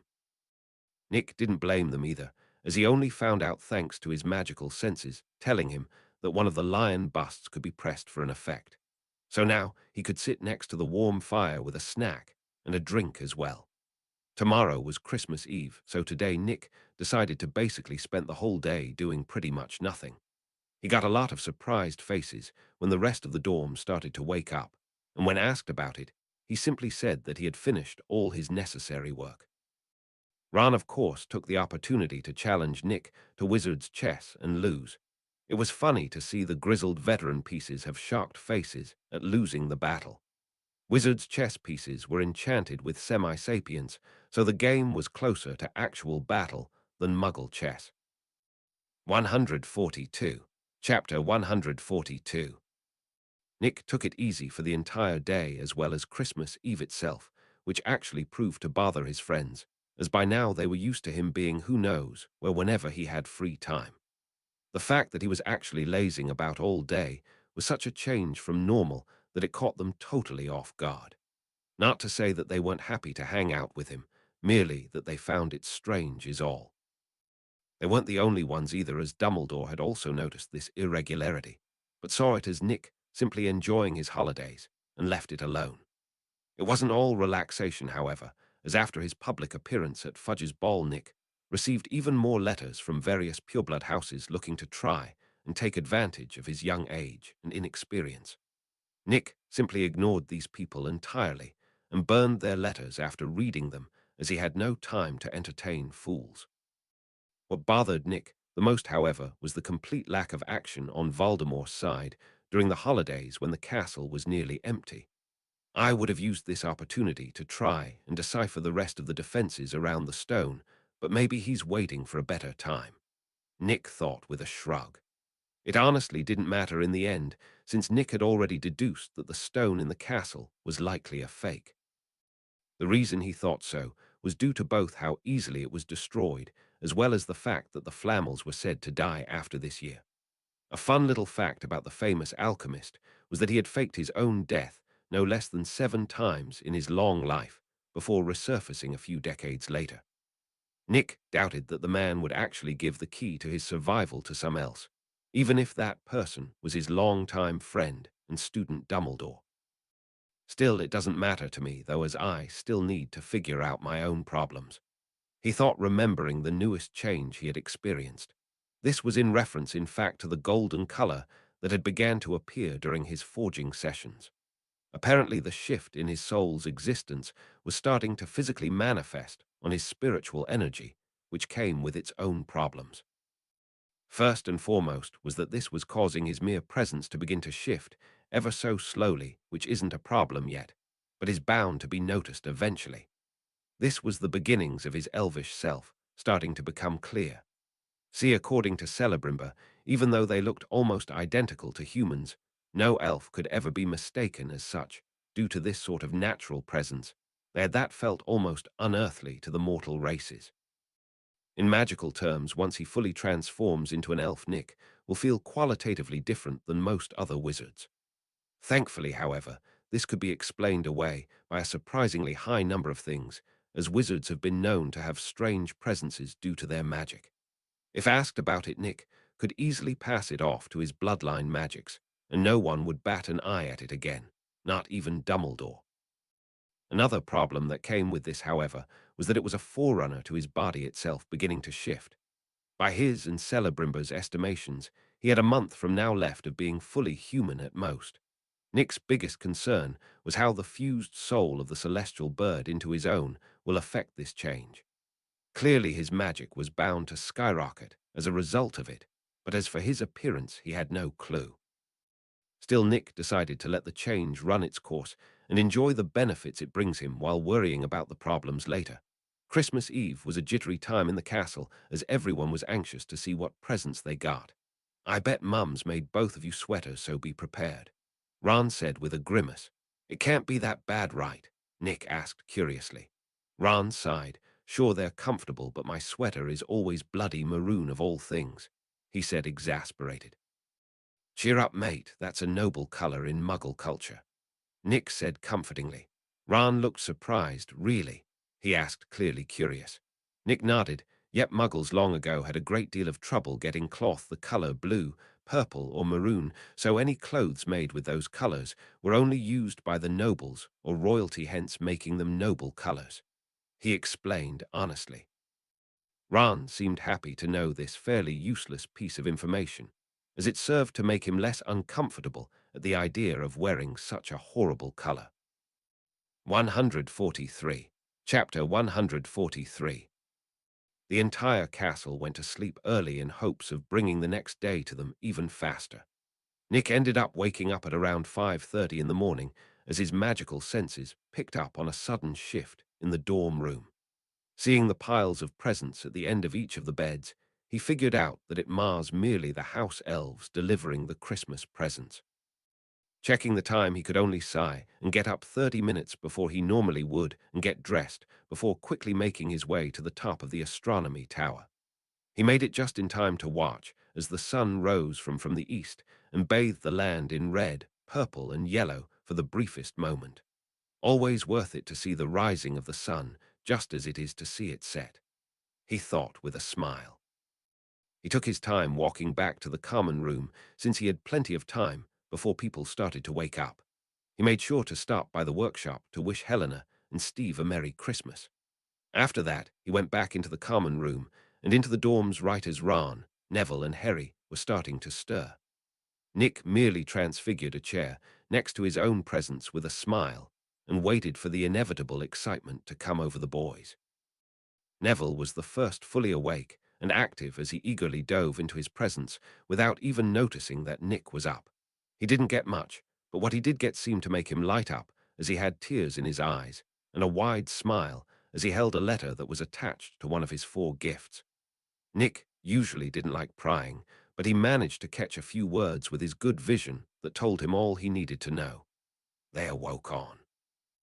Looked away after that, as even though this was his doing, he refused to take any credit for it, and merely knowing was enough to satisfy him. What's the point of knowing how to help if you refuse to act? He thought with a smile. Ron and Harry both woke up fully at the same time, but Ron was the most animated out of the two as he tore into the wrapping of the gifts ruthlessly. Harry seemed stunned that he got presents at all and vocalized it. "Will you look at this? I've got some presents," he said, surprised. Ron snorted. "What did you expect, turnips?" he said sarcastically. Harry grabbed the first of the presents and unwrapped it, revealing a wooden flute that he blew into, creating a sound much like an owl. The next gift was the sweater sent by Mrs. Weasley that was a thick emerald green sweater that he put on immediately with a smile. After that was Hermione's gift of chocolate frogs, then Tracy's of every flavored beans. Daphne's present was a book of the pureblood Potter family. Ron's jaw dropped when Harry unwrapped the invisibility cloak, though. "I've heard of those," he said, dropping the box of every flavored beans he had gotten from Hermione. "If that's what I think it is, they're really rare and really valuable," he said seriously. "It's an invisibility cloak," Nick said, finally cutting into the conversation. Both of the boys looked at him, startled. "Bloody hell, almost lost my skin just now," Ron complained. Nick shrugged. "If you had been paying attention, you'd have noticed that I've been here since you woke up," he said casually. "Besides that, I imagine that note should say who the cloak is from," Nick said, pointing at the paper that had slipped out of the cloak when Harry held it up. The boy who lived lifted the note up and read it out loud, but looked confused and surprised when he did so. "Must be Dumbledore. He's the only person who would have had the cloak for so long," Nick said directly, ousting the old man's mysterious act, with the whole not leaving his signature thing he did. "My gift is below that cloak, by the way," Nick said with a smile. Harry moved the cloak aside, and indeed there lay the shimmering green bracelet with a neat bow on it. "Much like your ring, that's no mere accessory, but rather will defend you should it need to," Nick said seriously. Ron looked jealous for all of the 2 minutes it took for him to unbox the hand-forged dragon steel wizard's chess set that Nick had made him in all its gleaming metallic glory. He fell in love with the pieces immediately and looked eager to give them a spin. 144. Chapter 144. Nick finally started to open his own presents after that, while Ron and Harry watched curiously to see what he got. First up on the list was his own sweater made by Mrs. Weasley that was cobalt blue in color. Nick put it on with a smile before moving on to the next package that was from Hermione. Much like the other two, he received candy in the form of chocolate frogs, which he immediately ate one of. Next was a small package from Daphne that contained a small box that contained a tiny white spark that Nick recognized immediately as a cold fire flame seed. Cold fire was a strange magical fire that formed in extremely frigid environments when a magical flame goes out in just the right way. It was, however, amongst the easier fires to obtain thanks to a wizard that discovered how to create the flames artificially. Nonetheless, it was a wonderful gift to receive for Nick, and he stored it away in greed immediately. Tracy's gift was merely more chocolate frogs, but Nick was still happy to get them. Flitwick also sent Nick a gift in the form of a tome of crafting-related spells. This was extremely precious information, and Nick was eager to dive into it, but held off and stored the tome in greed for later. Hagrid had also sent Nick a gift in the form of a bundle of demiguise fur, which confused Ron and Harry, until Nick explained that the fur was used to create invisibility cloaks similar to Harry's. Nick knew that much like Harry's gift, his wasn't something bought by Hagrid, but collected himself, likely from the Forbidden Forest that had a small population of demiguise within it. Contrary to what it may seem, Hagrid was very wealthy from all these years, collecting and selling the discarded materials of the Forbidden Forest. The final gift after that was a gift from Dumbledore that surprised Nick quite a bit, considering how tense the relationship between the two of them was. It was a simple quill made from a red and gold feather that he recognized as Fox's. There was a note attached to the quill that Nick read quietly. "Fox and I wish you the happiest of holidays and hope to see the marvels held in your future. Sincerely, Albus Dumbledore." Nick cautiously checked the quill for any unusual magic, but there was none. It was a simple quill made with the feather of a phoenix, which was anything but simple for anyone other than Dumbledore himself. He stored the quill away before finally standing up. "Hurry up and get dressed so we can go get breakfast," he said with a grin as his friends scrambled to find a proper pair of pants to wear. The twins were already in the common room waiting on Ron and their older brother Percy. "Oh, Would you look at that, our favourite Firsty and Harry both have Weasley sweaters, and even Ranikins has his own on, Fred said, with a surprised expression. The reason Nick knew it was Fred was because that particular twin had a ring on his left hand and the letter G on his sweater. The twins had this habit of swapping identifying things between them to the point that if you figured out which of them was which, you could rely on this to find which of them was Fred and which was George. I take it you both were pleased with your gifts? Nick asked with a knowing smirk. Very much. Oh, the things we will accomplish, George said excitedly. Ron looked suspicious of the conversation since he knew his brothers well, and the only thing that got them so excited was pranks. Still, he was distracted from this when Percy finally showed up without wearing his sweater despite holding it. The twins pretty much forced the older boy into spending the day with his family rather than with the other prefects. To be fair, he didn't exactly argue with it either, so it didn't take much effort. Breakfast was a special time, as the entire Great Hall had been decorated in Christmas themes, and even the enchanted ceiling has Christmas lights floating overhead. Everyone was in a good mood, as all of the professors, even Snape, seemed slightly receptive to the cheer of this day. It hadn't been mentioned previously, but for the potion professor, Nick had created a book that contained nothing save for potion recipes that had been lost to time that he found in the ancient section of the library. This gift clearly pleased the man, as he wasn't even half as moody as normal. Flitwick was happily flying loops overhead with his chakram, while McGonagall had an audience as she used her Playmaker ring with great joy. 145. Chapter 145. Nick got into a massive snowball war thanks to the twins that maybe got a little out of hand after breakfast. They have us pinned down, mates, and I see no hope of a sacrifice-less victory. Avenge me, Nick said dramatically, while tanking the hail of cold snow to cover for his friends to approach the twins. It was all in all a good day for Nick, full of laughs and smiles the entire time. Dinner was a grand feast of all the Christmas favorites as well as wizard crackers. Unlike the Muggle version of the things, like made a quiet sound and shot out confetti, these were loud and released totally random things when used. A good example of this was that Nick had personally seen the things release live mice, a wizard's chess set, and even a broom. Harry got the chess set, while Nick got the broom, much to Ron's jealousy. Usually first years weren't allowed to have their own broom, but due to the circumstances of his acquisition, no one made a fuss about it. Still, Nick planned to sneak out later that night to truly let loose for the first time on a broom. It was right after dinner that Nick snuck off to the astronomy tower with his broom without telling anyone. Hogwarts' astronomy tower was cold and covered in snow since it hadn't been cleaned during the entire holidays. None of this mattered to Nick, however, as he mounted his broom and silently floated above the ground before leaning forward to accelerate. The broom shot forward like a bolt of lightning, and the air whistled past Nick's ears.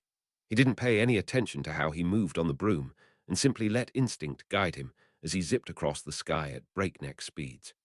A wide smile covered Nick's face as he leaned back on the broom, causing it to fly straight up until he flew right into a cloud. It was cold and wet, but he shot straight through the cloud and found himself above the clouds under the pale moon, light more alive than ever. In a crazy maneuver, he flipped the broom and released it with his hands as he fell into a rapid spiraling freefall. The Black Lake grew closer and closer, but Nick was completely relaxed as the entire sky was his domain, and he could never crash while in it. A mere instant before he would have smashed into the lake at terminal velocity, Nick curved the broom underneath him and transferred all of his downwards momentum forward, causing him to shoot over the top of the lake, leaving a huge wake behind him from the air pressure. If anyone with in-depth knowledge of broom riding were to be watching, they would be astonished at how nimble and fast Nick was in the air, as if he was born to fly.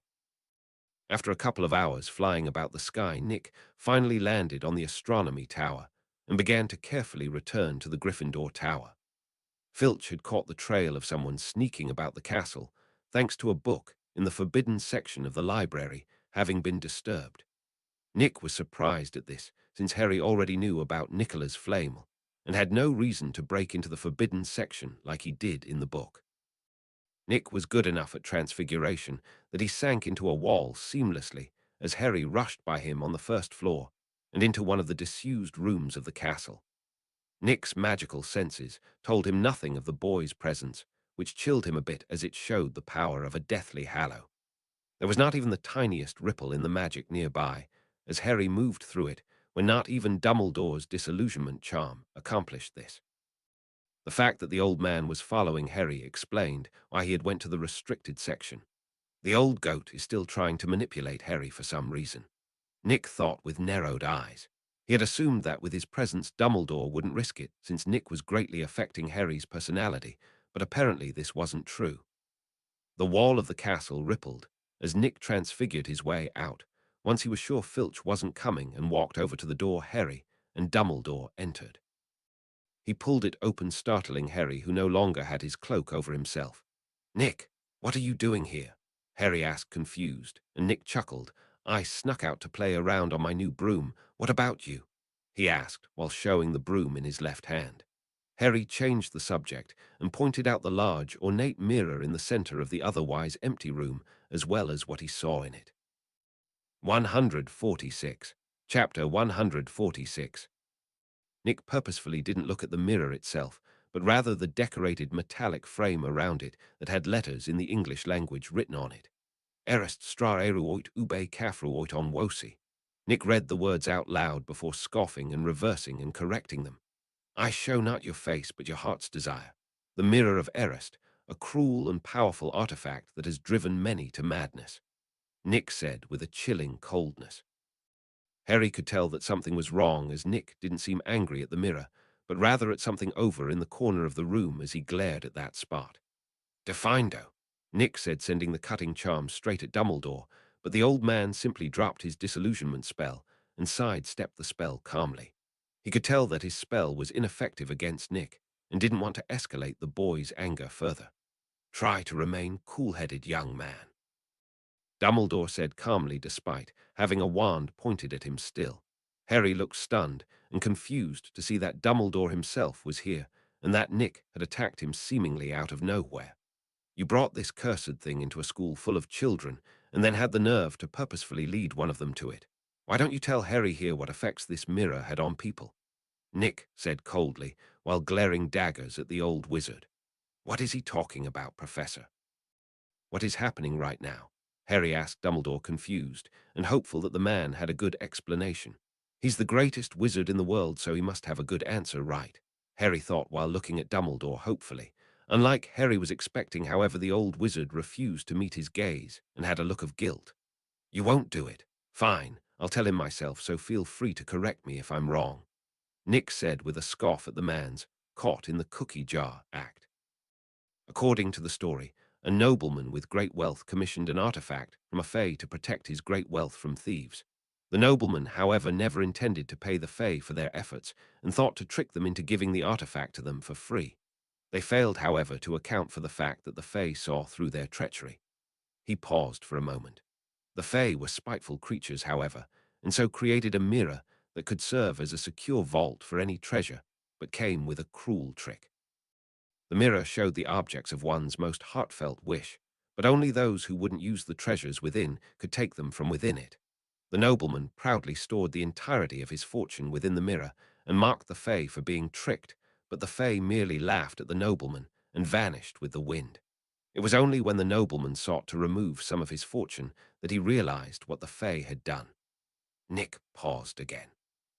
The nobleman could see his great fortune within the mirror, but couldn't touch a single coin of it, but without it couldn't hire someone to fix the fae's trickery. Nor could he afford food or water to survive, but rather than understanding his plight, the nobleman wasted away in front of the mirror until he eventually died, as the object of his heart's desire was always within sight, and yet he could not tear himself away from it to save himself. That very same mirror went on to claim countless more victims until it was sealed away for the safety of the world. Nick explained seriously. Harry had a look of horror on his face when he looked at the mirror now, after understanding why Nick was so angry about it. The good professor here not only brought such a thing to a school of children, but also lured one of them to it, you Harry. Or will you deny this and say that Harry's illogical and out-of-character actions and your presence here are merely a coincidence, Professor? Nick asked Dumbledore coldly. You don't understand. Dumbledore started, but Nick stopped him. No, I understand perfectly. You're trying to make him into the hero the world thinks he is, but I refuse. Heroes always die needless deaths, and I won't allow him to take that path because of anyone other than by his own choice. Understood. Nick said, while flaring his magic at the old man, alongside some of his spiritual energy in his eyes for added effect. The older wizard looked slightly shaken by this, but eventually sighed in defeat and nodded before leaving with his head hung down in shame. 147. Chapter 147. Dumbledore was ashamed that despite everything he not only failed to gently lead Harry down the path he needed, but had even been exposed and berated for his lowly actions. He didn't blame Nick for exposing him and ruining any chances of Harry listening to him, as the boy was right to be angry. The mirror of Erest's effect on those looking into it had driven even those with strong wills to madness, so knowingly exposing a child to it was unconscionable. Yet in hopes of making sure that Harry wouldn't take the path of Voldemort, he had done precisely this. Harry and Voldemort had been tied together by prophecy, and Dumbledore hoped that Harry would end his pupil's influence in the world for good rather than simply replace him as the next Dark Lord. With Gellert out, and about preparing for who knows what, preventing yet another Dark Lord from appearing was very important. There isn't only bad news, however, as it is clear that both boys are good at heart, even if misguided in one of their cases. The old wizard thought with a small smile and a hopeful glint in his eyes. Nick, meanwhile, was finally alone with Harry, and so he took a look at the mirror itself, finally. Within it, he saw an older version of himself sitting in a soft-looking chair within a vast library, playing with a miniature galaxy with a smile as a hard to make out woman sat in his lap, leaning against his chest, looking at him in adoration. Nick tore his gaze away from the enthralling vision presented to him with great effort. What did you see? Harry asked, curious to know what Nick's deepest desire was. I saw the future, Nick said cryptically, before having Harry hide them both under the cloak and return to the Gryffindor dorms. The next morning, neither Harry nor Nick told any of their friends of the events of the previous night, as it would do no good. Instead of creating a fuss over the headmaster's actions, to no effect, Nick instead went directly to the one person in the school that might give the old man trouble over it, Snape. Nick knew well Snape's love for Lily, and even if he doesn't seem like it, Harry himself, and so knew that the man would very much confront Dumbledore after learning what happened. Nick wasn't disappointed either, as the moment Snape learned of what happened, he had an ugly expression and quickly vanished from Nick's sight.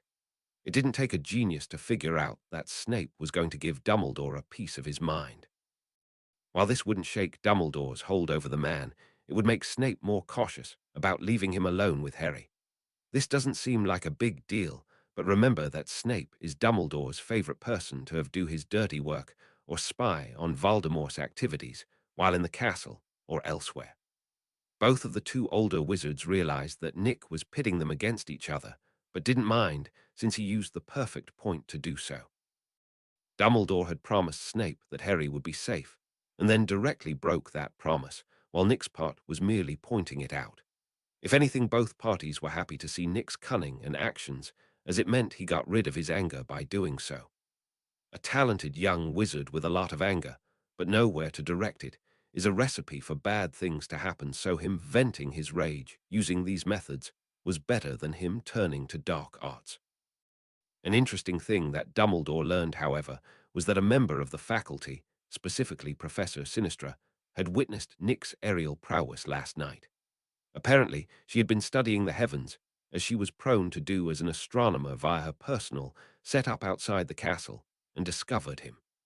To be fair, though, Nick wasn't being very subtle with his aerial movements, and made a considerable amount of noise from the air pressure.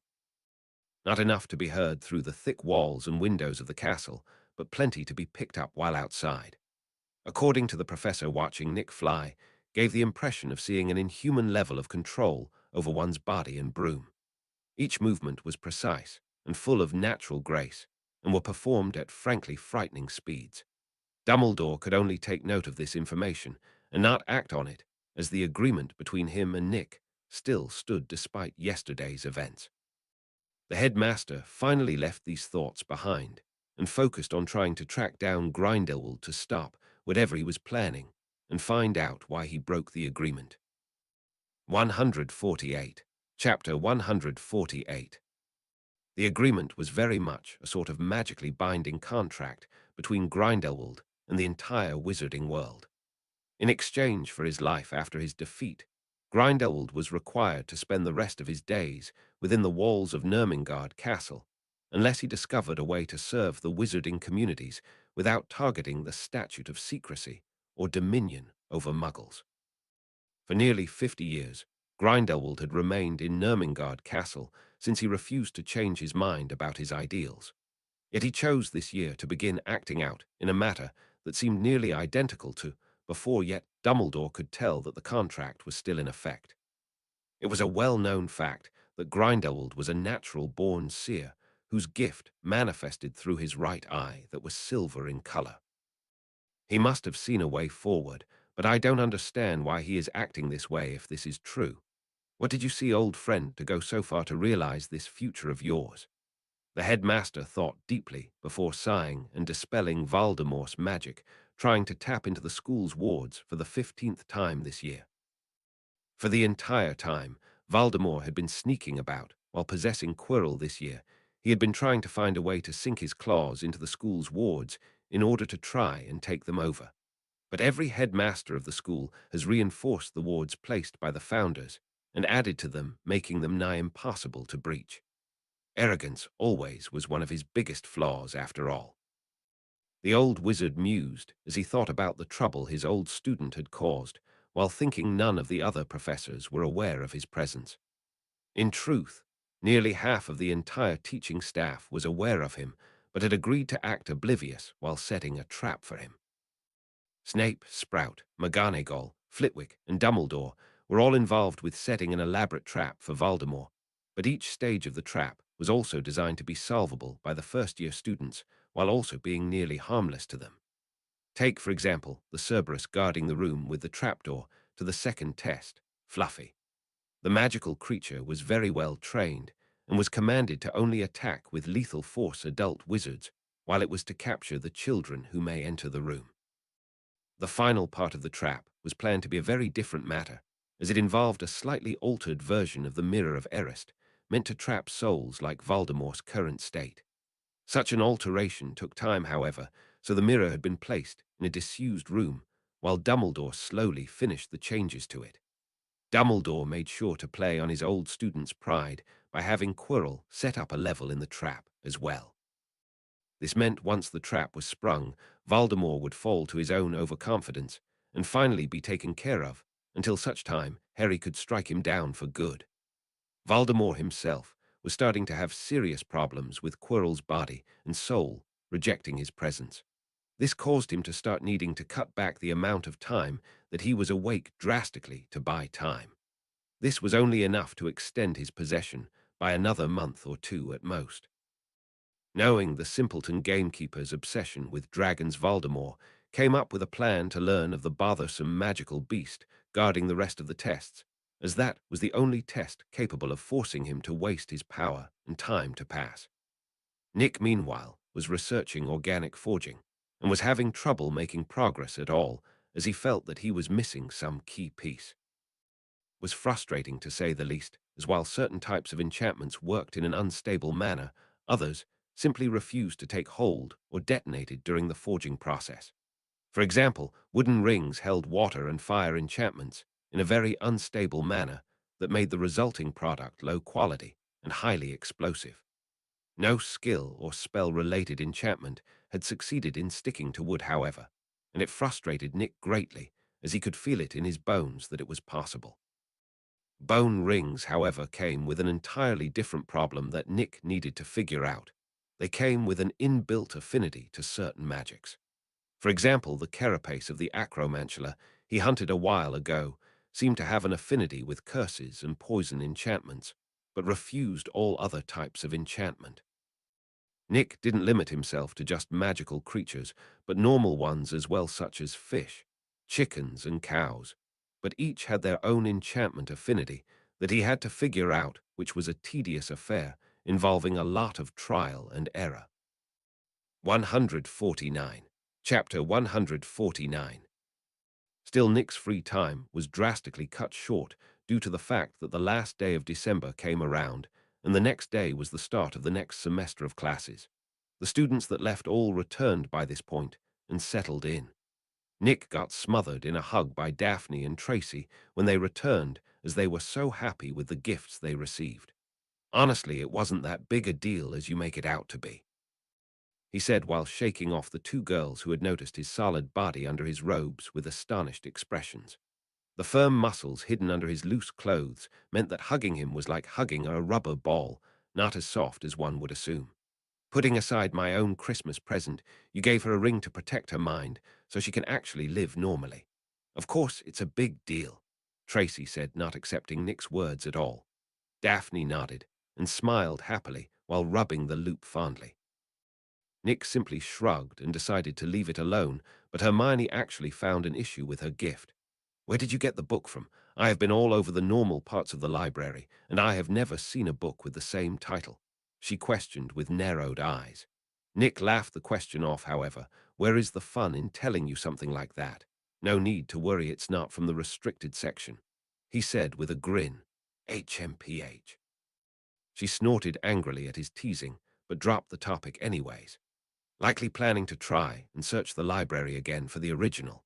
Good luck figuring it out, since it's in a lost language entirely alongside the rest of the books in the ancient section, he thought with a chuckle.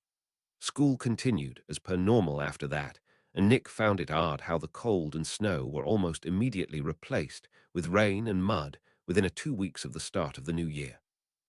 Yet another town was reported to have been sacrificed by Grindelwald during this time.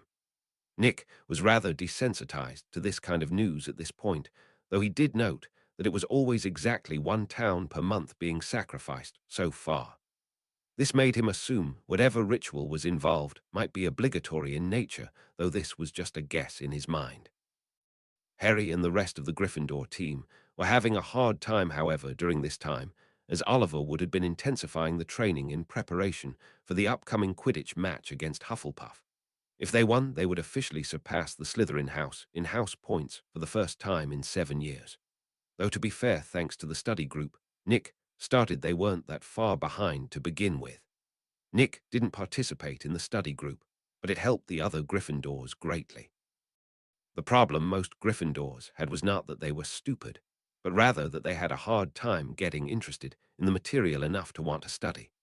Thanks to Nick turning studying into a trivia-style co-opetition, many were motivated to do so, finally turning most of the whole first-year portion of Gryffindor into decent students. This didn't change the fact that the house was still the most lazy academically, though just that the gap wasn't so wide anymore. I can't believe bloody Snape of all people is going to be reffing the game, Ron complained about the news they just got. I can't just drop out of the game, though, since we don't have anyone else to cover the seeker position, Harry said bitterly. He can't do anything to you anyways, since Ollers will be on him for the calls, Nick said casually. Harry's face brightened up when he heard this, as it was true that any foul play by Snape would be noticed immediately, since he'll be the referee. I still think you guys are wrong about him, Daphne said, trying to defend her head of house. Nick had never actually said whether or not Snape was as the other Gryffindors thought, but they assumed he agreed with them. He wisely stayed out of the argument over that topic, as spilling Snape's personal background to defend him both served no purpose, as no one would care, and also it was not his place to do so. Rather than get dragged into it, Nick instead teased Steve on his shoulder with a shiny golden galleon. See, he came up with a game between the two of them where Nick would move the coin through the air at random, and if Steve managed to catch it, he could keep it. He hadn't yet, though. 150. Chapter 150. The next day was a rather important one for Nick, as he was finally going to attempt making a ring wraith. It was little surprise that Helena had eagerly offered to serve as a guinea pig in this endeavor without any hesitation. Thanks to the detailed knowledge of the crafting style, Nick knew that the ring itself didn't need to be very powerful in order to create and maintain a ring wraith.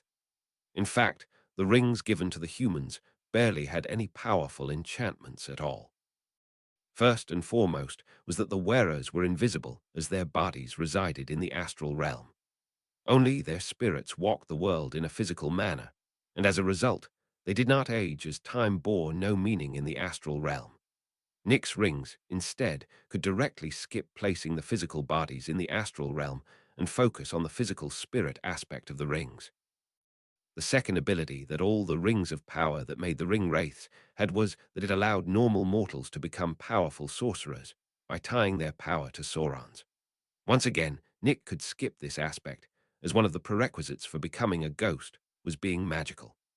It was for this reason that there weren't far more ghosts around, since muggles tend to die with unfinished business, as well as strong rejection of passing on, which were the other requirements for the formation of a ghost. Instead, he was planning on tying the rings to him in such a way that they fell off should the ghost wearing them turn against him. With the requirements to create a ring wraith ring having been lowered so much thanks to these reasons, Nick guessed that he may be able to create a ring wraith with his crafting ability far below Celebrimbor or Sauron's. The biggest hurdle for him, however, was that unlike both of them, his energy pool was vastly inferior in quantity. Celebrimbor was an elf over 1,000 years old, while Sauron was basically an immortal fallen angel. Needless to say, a soul equivalent to a 14-year-old's in age didn't hold much in the form of power in comparison. Nick's soul would be worth nearly 30 years had his memories and knowledge of his previous life not been stripped from it. The term, knowledge is power, applied quite literally in the case of wizards in this world. A wizard learns and grows older, their souls grow stronger naturally, so the 27-ish years of knowledge would have made Nick's soul considerably stronger had they not been stripped from him. Quality of soul, however, is an entirely different matter, as right now Nick's soul was fusing with the spirit of the celestial bird, while also becoming elven in nature, making it qualitatively superior to any normal wizard's soul by many tiers. This qualitative difference is what allowed Nick to learn so fast, as otherwise he would be only a bit above average in terms of learning talent. What do you think would be a good material for something like this? Mithril or something else? Nick asked Helena, who was waiting eagerly nearby in the workshop. She seemed to fall into thought for a few moments with a serious expression. Meanwhile, Nick had already turned the furnace on and switched it over to his new cold flames, sending a chill throughout the workshop. The paradoxical nature of the cold fire seemed the best choice out of those available to him for making a ghost into a ring wraith. Even Celebrimbor agreed that this was likely the case, since he honestly wasn't sure, as there were few types of magical fire in his world, and he had only ever used sun flame out them. Sun flame was a fire that contained lots of positive energy, and as such had purifying properties against curses and imperfections in metals. It existed in this world as well, however. It was notoriously hard to get since it only appeared during lunar eclipses and tended to die out within a couple minutes of forming on Earth. This made getting the stuff an act of serious luck on someone's part, as you not only needed to be near it, but also prepared to contain it as well. Soon enough, Helena seemed to decide on a metal as she looked at Nick and said seriously, "You should use blood silver." Hiss. He sucked in a deep breath in surprise and horror when she said this. Blood silver was a dreadful metal created by extracting the iron contained in the blood of wizards or other magical beings while they were still alive, before being mixed with mithril and magically sealed in a jar of blood for no less than 6 days. The metal had the unique property of being extremely powerful when enchanted with dark magic, and was even theorized to have some connection to soul magic. Helena was likely referring to this when she made the suggestion, but Nick refused to even attempt to make the horrible stuff. "No," he said firmly, and while she looked a bit disappointed at his response, she could still accept it and fell into thought again. While he waited for her to decide on the material, he took stock of his collection of metals. 4 bars of goblin silver, 12 bars of dragon steel, 7 bars of mithril, 2 bars of orichalcum, 2 bars of adamantium, half a bar of star metal, and plenty of base magicless metals. He thought as he sorted the pile of metal. He hadn't purchased any more metals after raiding the metal held within the room of requirement, as he hadn't felt the need to. Most of the rings he had made since that point merely used magicless metals, while a rare few used the precious magical metals he had. Mithril should suffice, though it has no known ties to souls, Helena finally said with a small frown. Nick ignored this, since he knew it was only from the less than optimal conditions of this attempt. Grabbing a bar of mithril, Nick placed it within the furnace while gritting his teeth at the cold that hit him during this process. Strangely, the metal started to change color, as though it was heating up, and even melted within the flames. Using his wand, Nick removed the liquid from the furnace and separated a certain amount before placing the rest in a mold to reform into an ingot. The amount he removed from that, however, was shaped into a small sphere before being allowed to cool, heat up. Once solid and work able again, Nick placed the sphere on the anvil before immediately hammering it flat on two sides like a coin. It was much thicker than a coin, of course, but the idea remains the same. He then carefully began to create a hole in the center in order to turn the metal into a ring. He needed to put the metal back in the furnace to become workable once again, but managed to finally get a hole through the center of it finally. He then started to shape the metal into a simple band ring while being careful not to stress the metal too much and cause cracks. After an hour of work, he was done with this and could finally try and enchant the ring. He started to glow, filling the room with a bright gold and white radiance that soon was focused on his hand and hammer. Gull! Wraith, he spoke, and struck the ring with his full intent and knowledge of what he wanted.